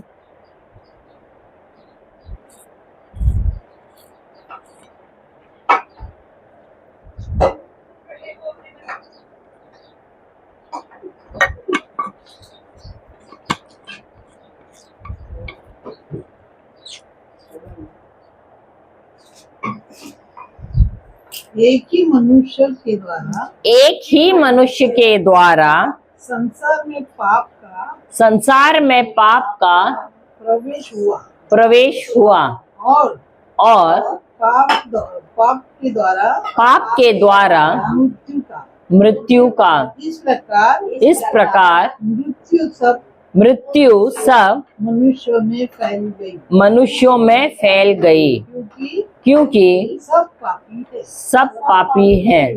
तो मृत्यु क्यों फैल गई? क्योंकि एक मनुष्य ने पाप किया, और वो एक मनुष्य कौन था? आदम था। उसने पाप किया और उसके उस पाप के वजह से पाप का वायरस क्या हो गया? सबके अंदर आ गया। कंप्यूटर में आपने देखा है ना, पहले आता था कंप्यूटर में वायरस, तो चलता था क्या वो कंप्यूटर? पूरा ठप हो जाता था। सही बात है, हाँ। और वही वायरस अभी कंप्यूटर का वायरस नहीं, ये पाप का वायरस किस में आ गया है? मनुष्य में आ गया। जैसे कि आदम, उसके जीवन में पाप आ गया, उसकी आत्मा में पाप आ गया। जैसे कि उसके अंदर पाप आया तो उसके बाद जो भी संतान हुई वो सब क्या हो गई? पापी हो गई। हालेलुया। दोबारा पढ़ना, अभी हम देखेंगे दोबारा। एक ही मनुष्य के द्वारा संसार में पाप का प्रवेश हुआ और पाप के द्वारा मृत्यु आई। इस प्रकार मृत्यु सब मनुष्यों में फैल गया क्योंकि सब पापी है। अरे इंग्लिश में अच्छा दिया, ये हिंदी का एकदम फ्लैट लगता है। Therefore, just as through one man sin entered the world and death through sin, and thus death spread to all men because all sin. इसलिए नहीं, अभी क्या आदम ने पाप किया था? आदम ने पाप किया और इसके लिए क्या बना? वो पापी बन गया। उसके बाद जो संतान आई, क्या उन्होंने पाप किया? नहीं। लेकिन क्या वो नहीं, क्या वो पापी बने या पापी बनाए गए? उनको बनाया गया। उन्होंने पाप नहीं किया। ये देखो, ये बात समझो। आदम ने ओरिजिनल सिन हम बोलते हैं, वो किसके द्वारा आया? आदम के द्वारा। जो पहला पाप किसने किया? आदम ने किया। और उसने पाप किया, इसलिए सारी मानव जाति क्या बन गई? पापी बन गई। उन्होंने पाप नहीं किया लेकिन वो पापी बन गई। अभी उदाहरण के तौर पे अभी एक दिन का बच्चा पाप करता है? इनका सबसे छोटा है बच्चा इधर। एक दिन का बच्चा पाप करता है? क्या बोलते हो आप? थोड़ा प्रेशर डाला तो पूरा हिल ही गई हो। मैंने तो ज्यादा प्रेशर भी नहीं डाला, तो सीधा मला। तो आपके 3 बच्चे होके भी मला काय माहिती बोल रही। Hallelujah, hallelujah. तो एक दिन का बच्चा पाप करता है? एक दिवसाचा बाळ? तो करतो। तो त्याला देवाच्या तो म्हणतो मला या गाणीतून काढ, आणि मग ते असं मराठीमध्ये आमच्याकडे असं बोलतो। हा, म्हणजे कसं, तो जेव्हा आईच्या गर्भामध्ये 9 महिने असतो तेव्हा तो काय म्हणतो, देवा मला या गाणीतून काढ, गाणीतून। आणि जेव्हा त्याचा जन्म होतो तेव्हा म्हणतो, अच्छा नाही बोलतो, हाँ केव्हा मी बोलले। अच्छा, हाँ ठीक है। अच्छा, मैं आपको बोलती हूँ एक दिन का बच्चा पाप कैसे करता है। अभी जैसा बच्चा माँ के पेट से बाहर आ गया, शुरू में उसको क्या होता है, थोड़ा सा बाहर आता है, सब उसको ऐसा अच्छा ये करते, उसको नीचे रखते। थोड़ा देर में बच्चा मैं करके चालू करता है। अभी माँ थक के आई है, लेबर पेन हो गया है, वो दर्द से बाहर आ गई है और ऐसे जो आराम कर रहे हैं। अब बच्चा क्या सोच रहे, मेरी माँ आराम कर रहे, रहने दे, इतना तकलीफ उठाया। उसको भूख लगता है तो चिल्लाता है कि नहीं? अभी चिल्लाया, उसको माँ ने दूध दिया कैसा भी करके, रख दिया, थोड़ा देर में सुसु किया, जब तक गर्म है तब तक शांत है, थोड़ा सा ठंडा लगा फिर क्या करता है, वापस भैं चालू हो गया। अभी उसको बदल दिया, थोड़ा देर में वापस भूख लग गया, वापस क्या करता है, वो बोलता है क्या मेरा मम्मी रहने दे, थोड़ा आराम कर रही है रहने दे, या वो अपना ही सुविधा देख रहा है। समझ में आ रहा है? तो वो बच्चा क्या है, स्वार्थ आया कि नहीं? अब ये स्वार्थ कहाँ से आया बच्चे में, कहाँ से आया? एक दिन का बच्चा में, लोग तो 3 महीने का बच्चे का बोलते पहले दिन का ही बच्चा स्वार्थ आता है कि नहीं? अब ये स्वार्थ आया कहाँ से? आदम से आया कि नहीं? आया कि नहीं? तो इसीलिए ये वचन क्या कहता है, पहला मनुष्य जो आदम है उसने तो सचमुच पाप किया, इसलिए उसने गलत किया, इसलिए उसके अंदर वो पापी बन गया। लेकिन उसके बाद जो संतान आई उसको बनाया गया, क्योंकि वो पहला मनुष्य जड़ था, उसने पाप किया, इसलिए उसके बाद जो कोई भी आया इस दुनिया में हर कोई क्या बना, पापी बना। हालेलुया। अब समझ में आया? अभी जैसे कि उदाहरण, मेरे को लगता है अभी भी तुमको समझ में नहीं आया। अभी समझो 2 पक्षी है, कबूतर, अभी उनको पकड़ लिया और उनको पिंजरे में डाल दिया। अभी उसमें से मादा है, फीमेल, वो पेट से है। अभी बच्चा कहाँ होएगा, पिंजरे के अंदर होएगा क्या बाहर होएगा? दोनों पिंजरे में है, बच्चा कहाँ होएगा? तो इतना सोच क्यों रही है, पिंजरे में ऐसे कर रही है?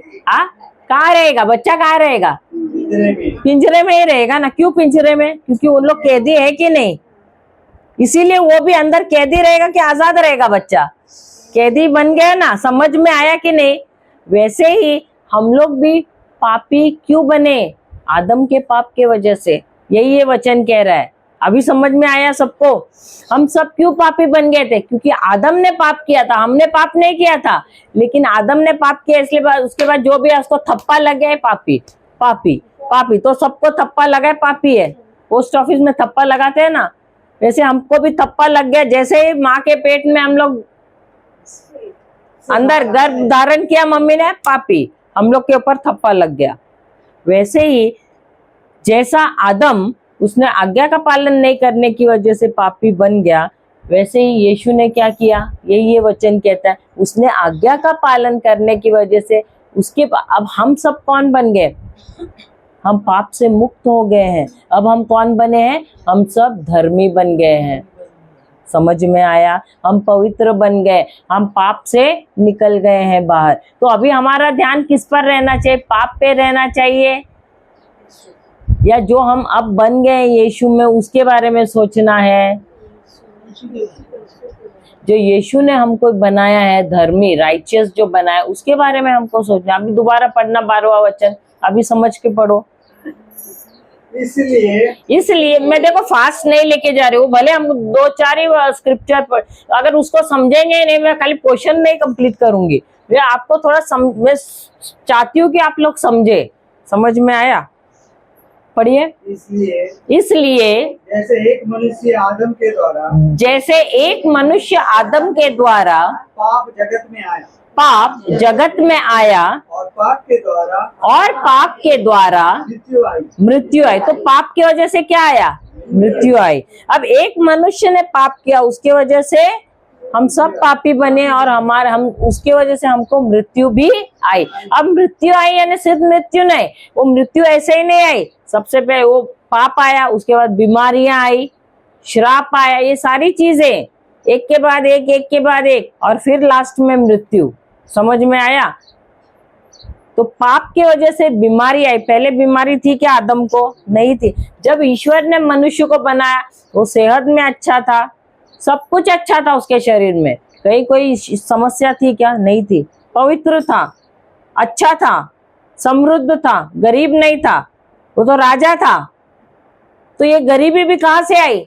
जब उसने आज्ञा का पालन नहीं किया, तो वो भी मृत्यु ही हुआ ना। गरीबी भी तो मृत्यु है। आपको अगर कुछ खरीदना है, पैसा नहीं, अरे मैं गरीब हूँ, मैं कंगाल हूँ, बोलते कि नहीं, अरे जेब में पैसा ही नहीं है, क्या है? वो भी एक तरह का मृत्यु ही हुआ ना।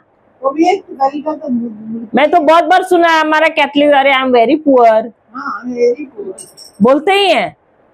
अरे हमको बनाया है कि हमको यहाँ पर राज करना है। अरे I am very sick, pray for मी।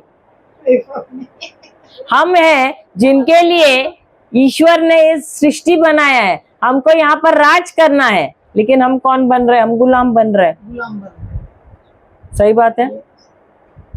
अभी भी आदम का स्वभाव है। अभी भी है क्या? अभी बदलना है?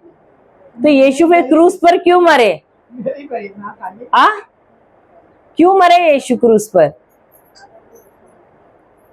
तो आज्ञा का पालन किया ताकि हम उनके द्वारा हम धर्मी बन जाए, उनका स्वभाव हमारे अंदर आ जाए। Hallelujah, hallelujah, hallelujah. हालेलुया, और हम विजय का जीवन जिए इसके लिए। Hallelujah, hallelujah. जय यीशु। हाँ, उसके आगे का पढ़ो। और इस रीति से मृत्यु सब मनुष्यों में फैल गई। सब मनुष्य में फैल गई, इसीलिए कि सब ने पाप किया। तो क्या सबने पाप किया? सबने पाप किया। पाप फैल गए ना, मतलब हाँ, तो यीशु ने क्या किया? यीशु ने उसको मिटा दिया। उसने क्रूस पे उसको मिटा दिया। हालेलुया। अभी उसी का 19वां लेना, रोमियो 5 का 19।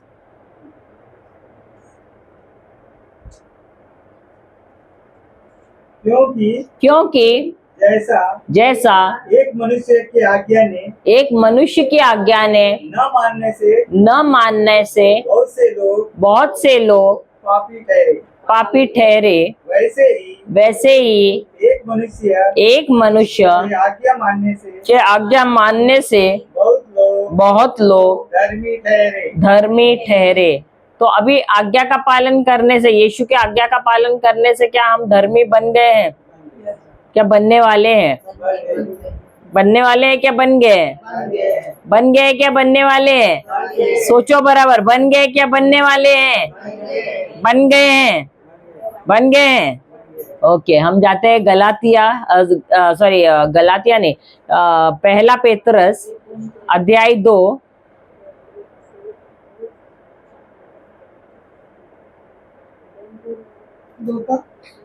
24।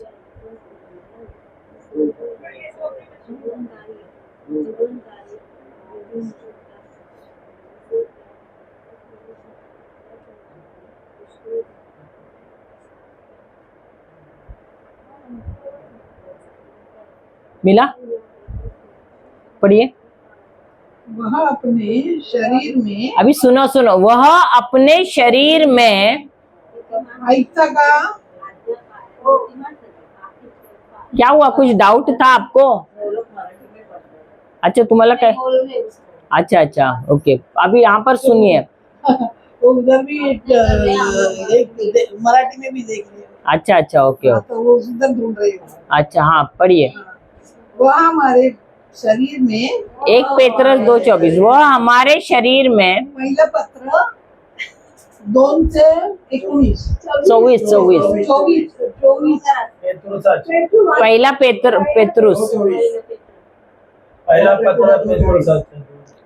पहला पेतरस 2:24, वह अपने शरीर में, पाठीमागे आहे ते, वह अपने शरीर में हमारे पापों को क्रूस के काट पर ले गए, जिससे हम पाप के लिए मृत होकर हाँ, धार्मिकता के लिए जीने लगे। आप उनके नहीं घाव जख्मों या घाव द्वारा भले चंगे हो गए हैं, होने वाले हैं। हम भले तो यहाँ पर क्या कहा? ये यीशु किस पर चढ़े? किस पर? देखिए वहां पर क्रूस के काट पर चढ़े, किसके लिए? हमारे पापों के लिए, हमारे श्रापों के लिए, हमारे बीमारियों के लिए, गरीबी के लिए। सही बात है। जो कुछ भी शैतान के आज्ञा का पालन के वजह से आदम और उसके बाद जो भी संतान आई उनके जीवन में जो आया शैतान के राज्य का, वो सारी चीजें यीशु ने क्या किया? अपने शरीर पर लेने वाले हैं। हाँ, लेने वाले हैं क्या? ले लिया है। तो ले लिया है, तो उन्होंने अगर ले लिया है तो किस लिए लिया है? पढ़िए आगे। ताकि हम धार्मिकता के जीवन जिए। ताकि हम ताकि हम पाप के लिए मरे। सबसे पहले पाप के लिए मरना है। तो हम पाप के लिए कैसे मरेंगे? जब हम विश्वास करेंगे कि यीशु ने हमारे पाप क्रूस पर ले लिए हैं। देखो बहुत लोग अभी भी बोलते हैं मैं पापी हूं, मैं पापी हूं, मैं पापी हूं, मैं पापी हूं। पूरा टाइम वही कैसेट बजाते हैं, सुना है आपने? और जितना बार आप बोलोगे मैं पापी हूं, पापी हूं, हमने पाप किया है, लेकिन यीशु ने हमारे पाप ले लिए हैं। यही तो ये वचन कह रहा है। उन्होंने हमारे पाप को क्रूस पे ले लिया है। किस लिए? ताकि हम अपने पाप के लिए मरे। तो जब तक तुम्हारा ध्यान अपने पापों के ऊपर ही रहेगा तो क्या तुम पापों से छुटकारा पाओगे? नहीं। तुमको वो माइंडसेट से बाहर निकलना है कि हम पापी है, पापी है, पापी है, पापी है, पापी है। जब तक उससे बाहर नहीं निकलोगे तब तक तुम वही पाप करते रहोगे। आपने देखा है कभी कोई भी व्यक्ति जा जाके वही पाप बार बार करता है? क्यों करता है? क्योंकि उसका ध्यान उधर ही, अरे मैं बार बार उधर ही गिर रहा हूँ, अरे मैं बार बार उधर ही गिर रहा हूँ, वही हो रहा है उसका। क्यों? ध्यान उसी पाप पे है। जब तक वो उस पाप के लिए नहीं मरेगा, उसका ध्यान वहां से नहीं हटाएगा और उस क्रूस की तरफ नहीं देखेगा, क्या उसको मुक्ति मिलेगा पाप से? वैसे बहुत सारे लोग अरे मेरा ये बीमारी बीमारी बीमारी बीमारी बीमारी, पूरा टाइम वही लेके बैठे। जब तक तुम तुम्हारे बीमारी के ऊपर ध्यान रखोगे, उस क्रूस पे नहीं देखोगे, उस क्रूस पे यीशु ने सब कुछ ले लिया है, लेकिन ध्यान तुम अपने बीमारी पे रखोगे, तो इसका मतलब ये बताता है कि तुम विश्वास ही नहीं करते कि यीशु ने तुम्हें चंगा कर दिया है। तो मरा क्यों यीशु? उनको काम धंधा नहीं था क्या स्वर्ग में? जो इधर आए, मनुष्य के रूप में आए, हमारे लिए इतना सारा उन्होंने त्याग दिया, मार खाया हंटरों से, चमड़ी उनकी पूरी छिल गई। हाँ, क्रूस इतना उठाया भारी, तो ये सब क्यों? कांटों का मुकुट उनके सर पे धसा गया, उनके दाढ़ी के बाल खींचे गए, हड्डियां उनकी अलग अलग हो गई। ये सब क्यों उन्होंने सहा? हाँ, ताकि हम झेले क्या इसको? तो वो चाहते थे कि हम चंगाई प्राप्त करें, इसके लिए वो हमारे जगह पे उन्होंने वो सारा दुख उठाया। हालेलुया। और अभी भी हमारा ध्यान हमारे पाप पे, हमारे श्राप पे, हमारी पीड़ा पे, हमारे बीमारियों पे, यही चीजों का। कहाँ दो औरतें, दो आदमी मिले, उनका शुरू हो जाता है, अरे ये डायबिटीज, अरे ये दर्द, अरे वो डॉक्टर ने ये बोला। और डॉक्टर का रिपोर्ट तुम बोलते हो, लेकिन जो यीशु ने किया वो क्यों नहीं बोलते हो? हाँ, यीशु ने क्रूस पे इतना बड़ा बलिदान दिया, उसका नहीं बोलते हो। लेकिन डॉक्टर ने एक रिपोर्ट एक पेपर पे लिख के दे दिया तो उसके बारे में बोलते। बाइबल में इतना सारा यीशु ने किया, वो नहीं हम कभी बोलते कि अरे यीशु ने तो मेरे लिए जान दे दिया है, इतने सारे फटके खाए हैं, इतने बड़े बड़े कील उनको कीलों से मारा गया, कांटों का मुकुट डाला गया, वो सब तो हम नहीं बोलते हैं। लेकिन हमारा ध्यान कहाँ है? सिर्फ हमारा शरीर पे। उसके शरीर पे देख रहे क्या? उसके शरीर पे ऐसा कोई भी जगह था ही नहीं। भले हमको दिखता है 4-5 जगह पे घाव है, लेकिन असल में देखा जाएगा तो पूरा शरीर का हालत हो गया था उनका।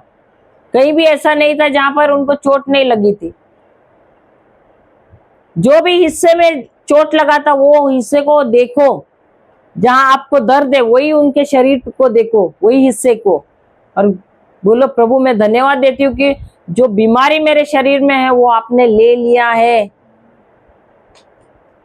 जब तक आप विश्वास नहीं करोगे, कबूल नहीं करोगे, आपके शरीर में बीमारी से छुटकारा कब मिलेगा? क्या नहीं मिलेगा? चंगाई मिलेगी क्या? नहीं मिलेगी, क्योंकि आपको सब विश्वास से ग्रहण करना है। उनकी तरफ से काम किया है उन्होंने, आप पापों को लिया है, श्रापों को लिया है, बंधनों को लिया है, बीमारियों को लिया है, सब कुछ लिया है, और उनका अच्छा सेहत आपको दे दिया है, पापों से क्षमा दिया है, अपना स्वभाव दिया है।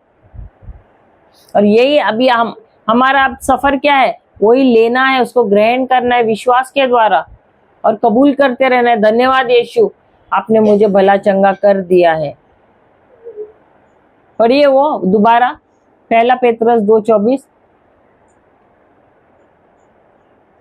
और एक बात याद रखना है, ये सारी चीजें सिर्फ विश्वास के द्वारा ही हम ग्रहण कर सकते हैं, विश्वास नहीं तो कुछ भी नहीं।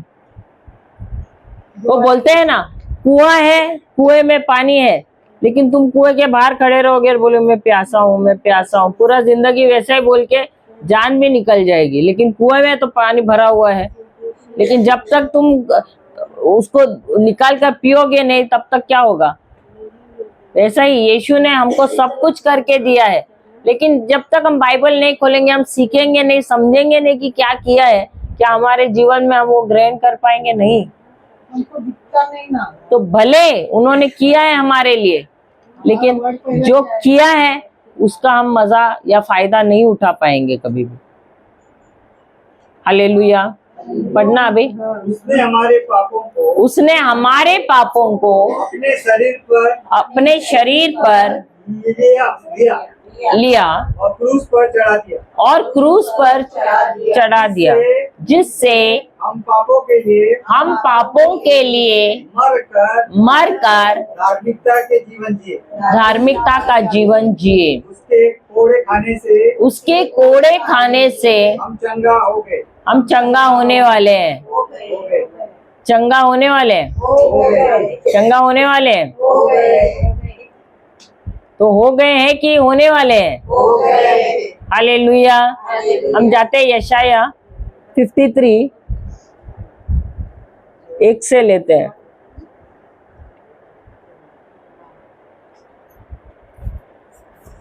तिरपन है ना? 53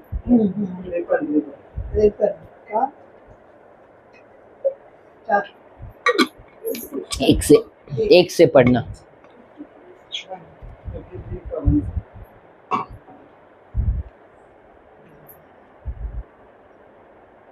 पढ़िए।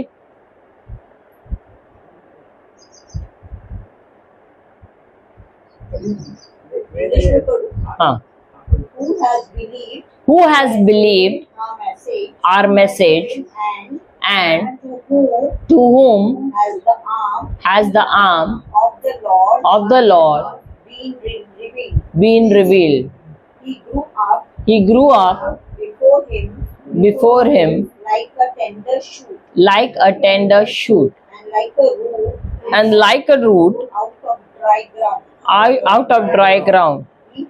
He had no beauty or majesty to attract us to him. Nothing in his appearance that we should desire him. He was despised and rejected by mankind, a man of suffering and familiar with pain, like one from whom people hide their faces. He was despised, and we held him in low esteem. Surely he took up our pain and bore our suffering.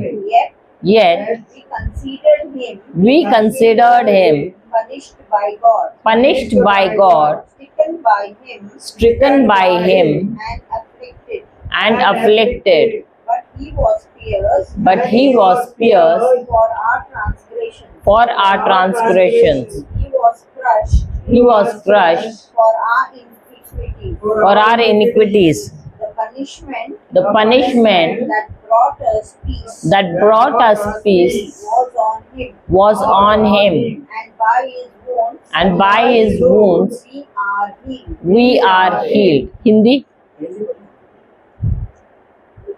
जो समाचार हमें दिया गया उसका किसने विश्वास किया और यहोवा का बल बल किस प्रकार प्रकट हुआ क्योंकि वो उसके सामने अंकुर की नाई और ऐसी जड़ के समान जो उगा निर्जल भूमि में उसी ने उस सुंदरता से उसको देखा और उसके रूप हमें ऐसा दिखाई पड़ा कि हम उसको चाहते थे। अब ये किसके बारे में कहा है? यीशु के बारे में।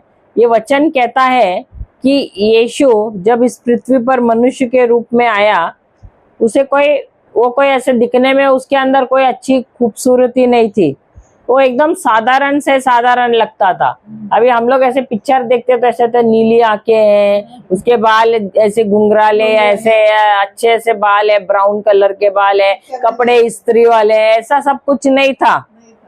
लेकिन जब उनको देखते थे तो एकदम साधारण सा मनुष्य के जैसा लगता था, कोई बोल भी नहीं सकता। वो मछुआरों के बीच में भी वो उनके साथ चलता था, कोई पहचानता नहीं था उसमें से कौन सा यीशु है। अब मछुआरों को देखा आप लोगों ने? अगर आप जाओगे वसई साइड या उत्तन साइड, सब कैसा रहते हैं वो लोग? एकदम साधारण। तो उनके जैसा, उनके बीच में यीशु रहता था तो वो भी उनके जैसा ही लगता था। इसलिए जब हम देखते हैं ना, वो जब आते हैं यीशु को पकड़ने के लिए सिपाही आते हैं वो गेत्सेमनी में, वहां पर आते हैं उसको गिरफ्तार करने के लिए, पहचानते नहीं, पूछते कौन है यीशु। सही बात है, क्योंकि वो इतना साधारण दिख रहा था, वो पहचानते नहीं थे उनको। हालेलुया। तो यहाँ पर वचन वही कहता है, वो इतना साधारण था जैसे कि अगर हम रेगिस्तान में जाए तो वहां पर ऐसे छोटा सा पौधा कैसे उगता है, साधारण पौधा, वैसा ही लग रहा था। कोई ऐसे बड़ा राज खानदान का है वैसा नहीं लग रहा था। चाहे तो वो आ सकता था वैसे, लेकिन वो कैसे आया? एक साधारण मनुष्य के जैसे आया। हालेलुया। यीशु चाहता था तो वो राज खानदान में, राजमहल में पैदा हो सकता था, लेकिन वो कैसे आया? वो भले वो निर्माता था, ही वॉज द क्रिएटर, लेकिन फिर भी कैसे आया? एक साधारण मनुष्य के जैसे। अभी उदाहरण के तौर पे आप और मैं यीशु के जगह रहते तो हम क्या बोलते थे? अरे पिता, मुझे तो ऐसे तबेले में यहाँ पैदा होना है। बोलते थे कि नहीं? मैं तो आपका बेटा, आपकी बेटी हूँ, हमको तबेले में नहीं चलेगा भाई, वो क्या घोड़े और वो गाय और उनके बीच में नहीं चाहिए। बोलते थे कि नहीं? सही बात है। लेकिन उन्होंने वैसे बोला कि अपने पिता से। और सृष्टि का निर्माण किसके द्वारा हुआ? उनके द्वारा ही हुआ है। हाँ, तो उनके द्वारा हुआ तो बड़ा बड़ा सोच रहेगा ना। लेकिन क्या उनका सोच वैसा था? नहीं था। हालेलुया। अब उनका वो भले ही उन्होंने सब चीजों का निर्माण किया, लेकिन उनके अंदर स्वार्थ था क्या? नहीं था। उनके अंदर वो स्वभाव था कि जाकर दूसरों को आराम में मैं रखूं, और भले मुझे असुविधा हो, मुझे अनकंफर्ट हो, चलेगा, लेकिन दूसरों को मैं कंफर्ट दूं। हालेलुया। आगे पढ़ना। और वो निम्न तुच्छ जाने जाते थे, और वह निम्न तुच्छ जाने जाते थे, और मनुष्य का त्यागा हुआ था, और मनुष्य का त्यागा हुआ था, यानी लोगों ने उनको ठुकराया हुआ था। क्यों? क्योंकि अभी वो जब अपने खुद के देश में गया तब उन्होंने क्या कहा? अरे ये तो उसका बेटा, कारपेंटर का बेटा है। अब वो जो प्रचार कर रहा है, चंगाइयां कर रहा है, उसकी तरफ ध्यान है या उनका ध्यान? अरे ये तो कारपेंटर का बेटा, अरे ये तो हमारे साथ ही पला बड़ा है, हाँ, होता है कि नहीं? जब हमारे साथ का कोई आता है प्रचार करने के लिए, अरे ये तो पता है पहले तो अरे ऐसा था, जुगार खेलता था, ये वो सब, अभी बड़ा आया है, होता है कि नहीं? अब यीशु के बारे में भी क्या क्या बोल रहे हैं उन लोग, अरे ये तो इसका पिता तो ये काम करता था, ये भी तो पिता के साथ था, ये अभी ये क्या कर रहा है? सही बात है। तो क्या उनका मन बदलने के लिए तैयार थे? नहीं। अब आगे पढ़ना। वो दुखी लोगों के साथ, वह दुखी और रोगी लोगों के साथ, और रोगी लोगों के साथ जाना पहचाना था, जाना पहचाना था, और लोग उससे मुख फेर लेते थे। और लोग उससे मुंह फेर लेते थे। वो तुच्छ जाना जा गया। वह तुच्छ जाना गया। अभी किसको किसको शिकायत रहता है, अरे मैंने इतना अच्छा किया है उसके लिए, लेकिन जब भी मेरे सामने आती है तो वो मुंह फेर लेते, तभी हमको कितना बुरा लगता है। सही बात है। और यीशु को भी मुंह फेरते थे कि नहीं लोग? यीशु ने भी बड़े बड़े काम किए हैं लोगों के लिए। सही बात है, सही बात है कि नहीं? लेकिन क्या उन्होंने शिकायत किया क्या, अरे सब मेरी तरफ देख के मुंह फेर रहे हैं, मुंह बना रहे हैं, ऐसे बोला क्या? हाँ। तो अगर आप यीशु के चेले हैं तो आपके साथ भी अगर वैसा ही व्यवहार हो रहा है तो आपको आनंदित होना है या दुखी होना है? क्या होना है? लेकिन हम लोग तो दुखी होते हैं, सबको जाके बोलते हैं, तुझे मालूम है क्या मैंने उसके लिए कितना किया, और वो पलटी खाई और गद्दारी किया, और मुझे देखती है तो मुंह भी बनाती है, मैंने उसका क्या बुरा किया? सही बात है। तो यीशु ने कौन सा बुरा किया? हाँ, यीशु ने किसी का बुरा किया क्या? हाँ।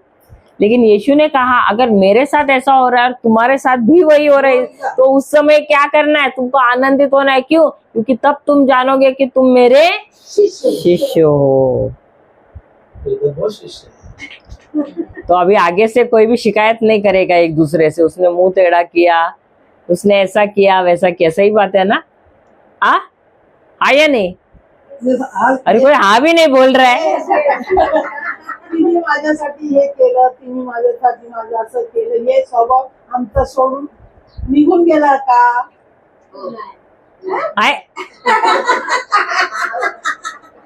तेच ते विचारतात, आमचा स्वभाव बदली झाला का? मी एवढं वचन ऐकलं प्रभूचं, आपला स्वभाव बदली झाला का? मग तुम्ही काय कसं बोलणार? तर तोंड कोणी वाकडं केलं, तुम्ही तिच्यासाठी चांगलं केलं आणि तिने तोंड वाकडं करून गेले तर तुमचं काय होतं आता तेव्हा त्या वेळेला? हे बघा, अपमान झाला, अपमान झाला। मग तुम्ही येशूचे शिष्य आहात का? अपमान झाल्यावर त्यांनी हे केलं तर आपल्याला आपण एवढं चांगलं त्याला प्रेमाने घेतलं, त्यांनी आपलं ऐकलं नसलं तर मग आपलं हे होतं ना, मन नाराज होतं। तर तुम्ही येशूचे शिष्य आहात की नाही? तर येशूला सुद्धा तसंच केलं होतं की नाही? नाही करणार लोकांनी येशू बरोबर सुद्धा तसंच केलं होतं की नाही? मग तर तुम्ही येशूचे शिष्य आहात तर तुमच्या बरोबर सुद्धा तसंच करणार की नाही? लोक तोंड वाकडं करणार तुम्हाला। आपण मराठीत बोलतात आता ना, ते तुम्हाला कळलं पाहिजे ना आता। तर तुम्हाला तरी पण तुम्हाला वाईट वाटणार। अजून परत एक आता येशू इकडे आले, लोकांचं चांगलं केलं की नाही त्यांनी? मग त्याचं त्यांना काय भेटलं? लोकांनी चांगलं व्यवहार केलं त्यांच्या बरोबर का मारलं त्यांना, थुकलं त्यांच्यावर, त्यांचा अपमान केला की नाही? त्याच माणसांनी केलं की नाही? तर तेव्हा त्यांनी काय सांगितलं? त्यांनी चांगला आशीर्वाद दिला। पण तसंच मग जेव्हा लोक आमच्या बरोबर तसं वागतात तर त्या वेळेला आम्ही काय करतो? आम्ही जाऊन सगळ्यांना सांगतो, माहित आहे तिने ना, त्या बहिणीने माहित आहे असं केलं, मी तिचं काय केलं होतं, मी तर चांगलंच केलं होतं तिचं, पण तिने बघा काय केलं, तोंड वाकडं केलं। सांगतो की नाही? माझं वाईट बोललं जाऊन सांगता की नाही? आम्ही सांगतात की नाही? तर तसं बोलायला पाहिजे का आम्ही? नाही ना। जेव्हा आम्ही तसं बोलत नाही, जेव्हा आम्ही सांगतो येशू तुमचं सुद्धा तसं, तुम्ही सुद्धा तसंच त्रास काढला आणि माझ्या पण जीवनात तसंच होतं, म्हणजे मी तुमची कोण आहे? शिष्य आहे। तर मी अजून आनंदित होणार का दुःखी होणार? जितका माझा अपमान होईल जगामध्ये, जितका माझा अपमान होईल तितका माझा सन्मान होईल, डबल सन्मान होईल। म्हणजे चांगलं होईल। चांगलं म्हणजे सन्मान होईल म्हणजे चांगलं आहे. मराठीमध्ये यांच्यामध्ये मराठीतच मी बोलत आहे ना. तर त्यावेळी असं कोणी तुमच्या खिलाफ येतात तेव्हा तुम्हाला कसं आनंदित व्हायचं आहे का तुम्ही दुःखी राहणार? तुमचं कोणी वाईट केलं तर तुम्ही आनंदित होणार तर दुःखी होणार. आता तुम्ही विश्वासी आहो ना, आता तुम्ही ख्रिस्ती आहो, बरोबर आहे. आता तुमच्या विरुद्ध कोण येणार का नाही येणार? येणार, येतच, बरोबर आहे. आता तुम्ही तुमच्या जीवनात प्रभूने परिवर्तन आणलंय, कारण आता जे कोणी पण तुमच्या विरोध आलं तुम्ही काय करणार? त्याला क्षमा करणार का नाही? आता येणार का नाही तुमच्या विरोधात? तर प्रभू काय बोलतात, जेव्हा तुमच्या विरोध कोण आलं तर तुम्हाला आनंदित राहायचं. तर तुम्ही दुःखी नाही व्हायचं, जाऊन लोकांना नाही सांगायचं की अरे माझ्या बरोबर नाही बोलायचं. आपण उलटा बोलतात की अरे माझं काय, आम्ही काय केलं त्यांचं, तुम्ही तर कोणाचं काय करत नाही असं सांगतात. इकडे येशू सांगतोय की तुला आनंदित राहायचं, कारण तुझ्या विरुद्ध लोक येणारच, आणि जेव्हा लोक तुमच्या विरुद्ध येतात तेव्हा तुम्ही आनंद राहायला पाहिजे. समजलं? कारण त्यावेळेला ठरतं की तुम्ही खरोखर माझे शिष्य आहात. जोपर्यंत सहन शक्ती नाही तुमच्यामध्ये कोणत्या गोष्टीची, तोपर्यंत तुम्ही शिष्य होऊ शकत नाही. जोपर्यंत आपला कोणी इन्सल्ट करत आहे, इन्सल्ट म्हणजे अपमान करत आहे, अपमान करत आहे, लोक आपल्या अपमान करत आहे सारखं करत आहे, पण आपण त्याचं डबल करत आहे, मग आम्ही गेलो कामात. आणि आपण जितकं सहन करत आहोत तेवढं देऊन हा माझा शिक्षक खरा. हा, आता तेच समजलं? वचन तेच सांगता ना, कोणी वाईट केलं तर वाईटाच्या बदले तुम्ही वाईट करू नका. कोणी वाईट करायला आपण त्याच्यामध्ये चांगलं हा. करू. तेव्हा देव आपला चांगला करून त्यासाठी हाँ, चांगलं तेव्हा तुम्हाला आशीर्वाद भेटतो. समजला? समजलं आता? अच्छा, अभी आगे पढ़ो. आइजाया 53 का कौन सा वर्स था? हमने उसका मूल्य न जाना, हमने उसका मूल्य न जाना, निश्चय ही हमने निश्चय ही हमने उनके रोगों को, उसने अपने हमारे रोगों को, निश्चय ही उसने हमारे रोगों को सह लिया और हमारे दुख पीड़ा को उठा लिया. तो भी हमने उसे परमेश्वर का दंडित मारा कूटा हुआ और दुर्दशा में पड़ा हुआ समझा. परंतु वह हमारे ही अपराधों के कारण घायल किया गया. वह हमारे अधर्म के कामों के कारण कुचला गया. हमारी शांति के लिए उस पर ताड़ना पड़ी. उसके कोड़े खाने से हम चंगे हो गए. Hallelujah, hallelujah. तो यीशु यहाँ पर किस लिए आए थे? हमारे बीमारियां, हमारे श्राप, हमारे पाप लेने के लिए आए थे कि नहीं? तो क्या उन्होंने आपके पाप, श्राप, पीड़ा, गरीबी सब कुछ लिया है कि नहीं?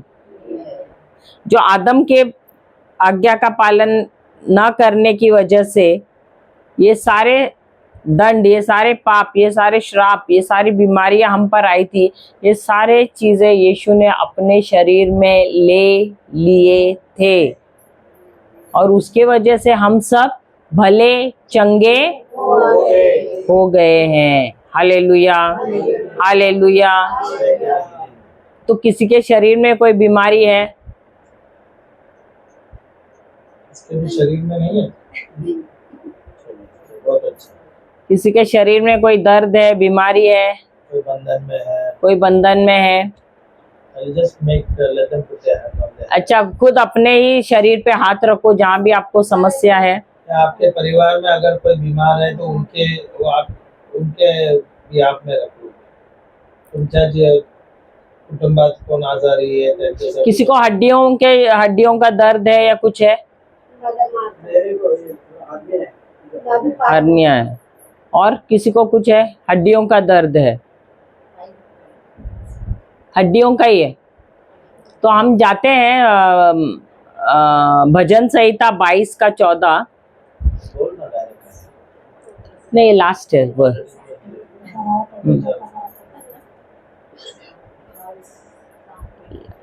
अब ये वचन में ऐसे दिया है कि यीशु की सारी हड्डियां जोड़ों से बाहर उखड़ गई थी, और सारे जो सारी हड्डियां जहां जहां भी जोड़ है वो सारी हड्डियां जोड़ों से उखड़ गई थी, और उस दर्द उन्होंने सहन किया है उसकी वजह से उन्होंने हम सबको चंगाई दे दिया है। तो अभी सब आंखें बंद करो जिनको हड्डियों का दर्द है, और यीशु को उस क्रूस पे देखो, वो वहां लटक रहे हैं और उनकी सारी हड्डियां, हाथों की, उंगलियों की, पैर की सारी हड्डियां जोड़ों से उखड़ गई है। जब वो सांस लेने के लिए उनका शरीर थोड़ा ऊपर उठा रहे हैं, उनको बहुत दर्द महसूस हो रहा है।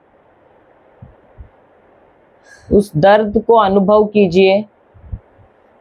जहां कहीं भी उनको जहां आपको दर्द हो रहा है वही भाग उस क्रूस पे देखिए यीशु के शरीर में, और बोलिए, हे प्रभु यीशु, आज हमने सीखा कि आप ने उस क्रूस को गले लगाया।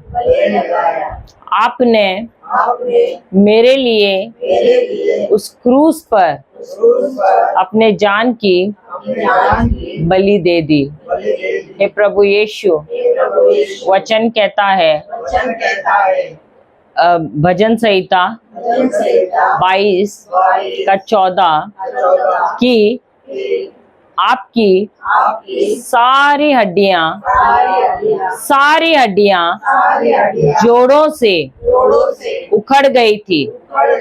आपकी सारी हड्डियां जोड़ों से उखड़ गई थी, और उसी दर्द से हम भले चंगे हो गए हैं।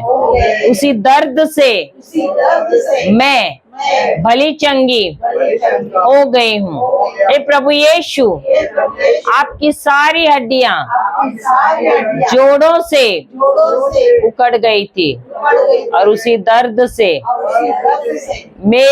मेरा सारा दर्द निकल गया है। प्रभु यीशु, आपकी सारी हड्डियां जोड़ों से उखड़ गई थी, और उसी दर्द से मेरा दर्द चंगा हो गया है। प्रभु यीशु, आपकी सारी हड्डियां जोड़ों से उखड़ गई थी, और उसी दर्द से मेरा दर्द चंगा हो गया है। प्रभु यीशु, आपकी सारी हड्डियां जोड़ों से उखड़ गई थी, और उसी दर्द से मेरा दर्द चंगा हो गया है। प्रभु यीशु, आपकी सारी हड्डियां जोड़ों से उखड़ गई थी, और उसी दर्द से मेरा दर्द चंगा हो गया है। प्रभु यीशु, आपकी सारी हड्डियां जोड़ों से उखड़ गई थी, और उसी दर्द से मेरा दर्द चंगा हो गया है। प्रभु यीशु, आपकी सारी हड्डियां जोड़ों से उखड़ गई थी, और उसी दर्द से मेरा दर्द चंगा हो गया है। धन्यवाद प्रभु यीशु, मैं भली चंगी हो गई हूँ। मैं भली चंगी हो गई हूँ। मैं भली चंगी हो गई हूँ। मैं भली चंगी हो गई हूँ। मैं पूरी तरह से भली चंगी हो गई हूँ। धन्यवाद यीशु, धन्यवाद यीशु, धन्यवाद यीशु, धन्यवाद यीशु, धन्यवाद यीशु। अब देखिए, जो नहीं कर पा रहे थे हिलाइए शरीर को, जो नहीं कर पा रहे थे करिए। प्रभु ने आपको चंगा कर दिया है। देखिए, देखो, उठिए, खड़े रहिए, झुकिए, हाथ पैर ऊपर नीचे कीजिए जो नहीं, और विश्वास से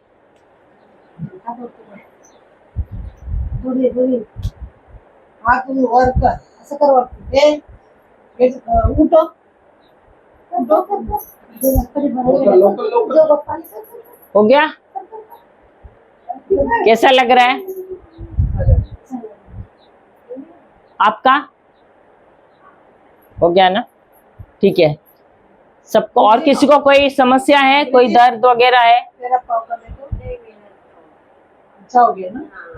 और किसी का कुछ है? सबका हो गया चंगा? चलने को किसी को नहीं होता हो, चल के बताओ। ठीक है, हम सब आंखें बंद करते हैं और प्रभु को धन्यवाद देते हैं। हे पिता परमेश्वर, हम आपको धन्यवाद देते हैं, धन्यवाद देते हैं प्रभु इस सेशन के लिए। और प्रभु धन्यवाद देते हैं कि उस क्रूस पे आपने अपने जान की बलि देकर आपने ना सिर्फ हमारे पाप, श्राप, पीड़ा, गरीबी, प्रभु सारे हमारी समस्याओं का समाधान दिया है। धन्यवाद देते हैं प्रभु आपकी उस कुर्बानी के लिए। धन्यवाद देते हैं प्रभु इस सुंदर सेशन के लिए और चंगाइयों के लिए। ये प्रार्थना हम करते हैं प्रभु यीशु के नाम से, आमेन, आमेन और आमेन। पिता, पुत्र और पवित्र आत्मा के नाम पर जय।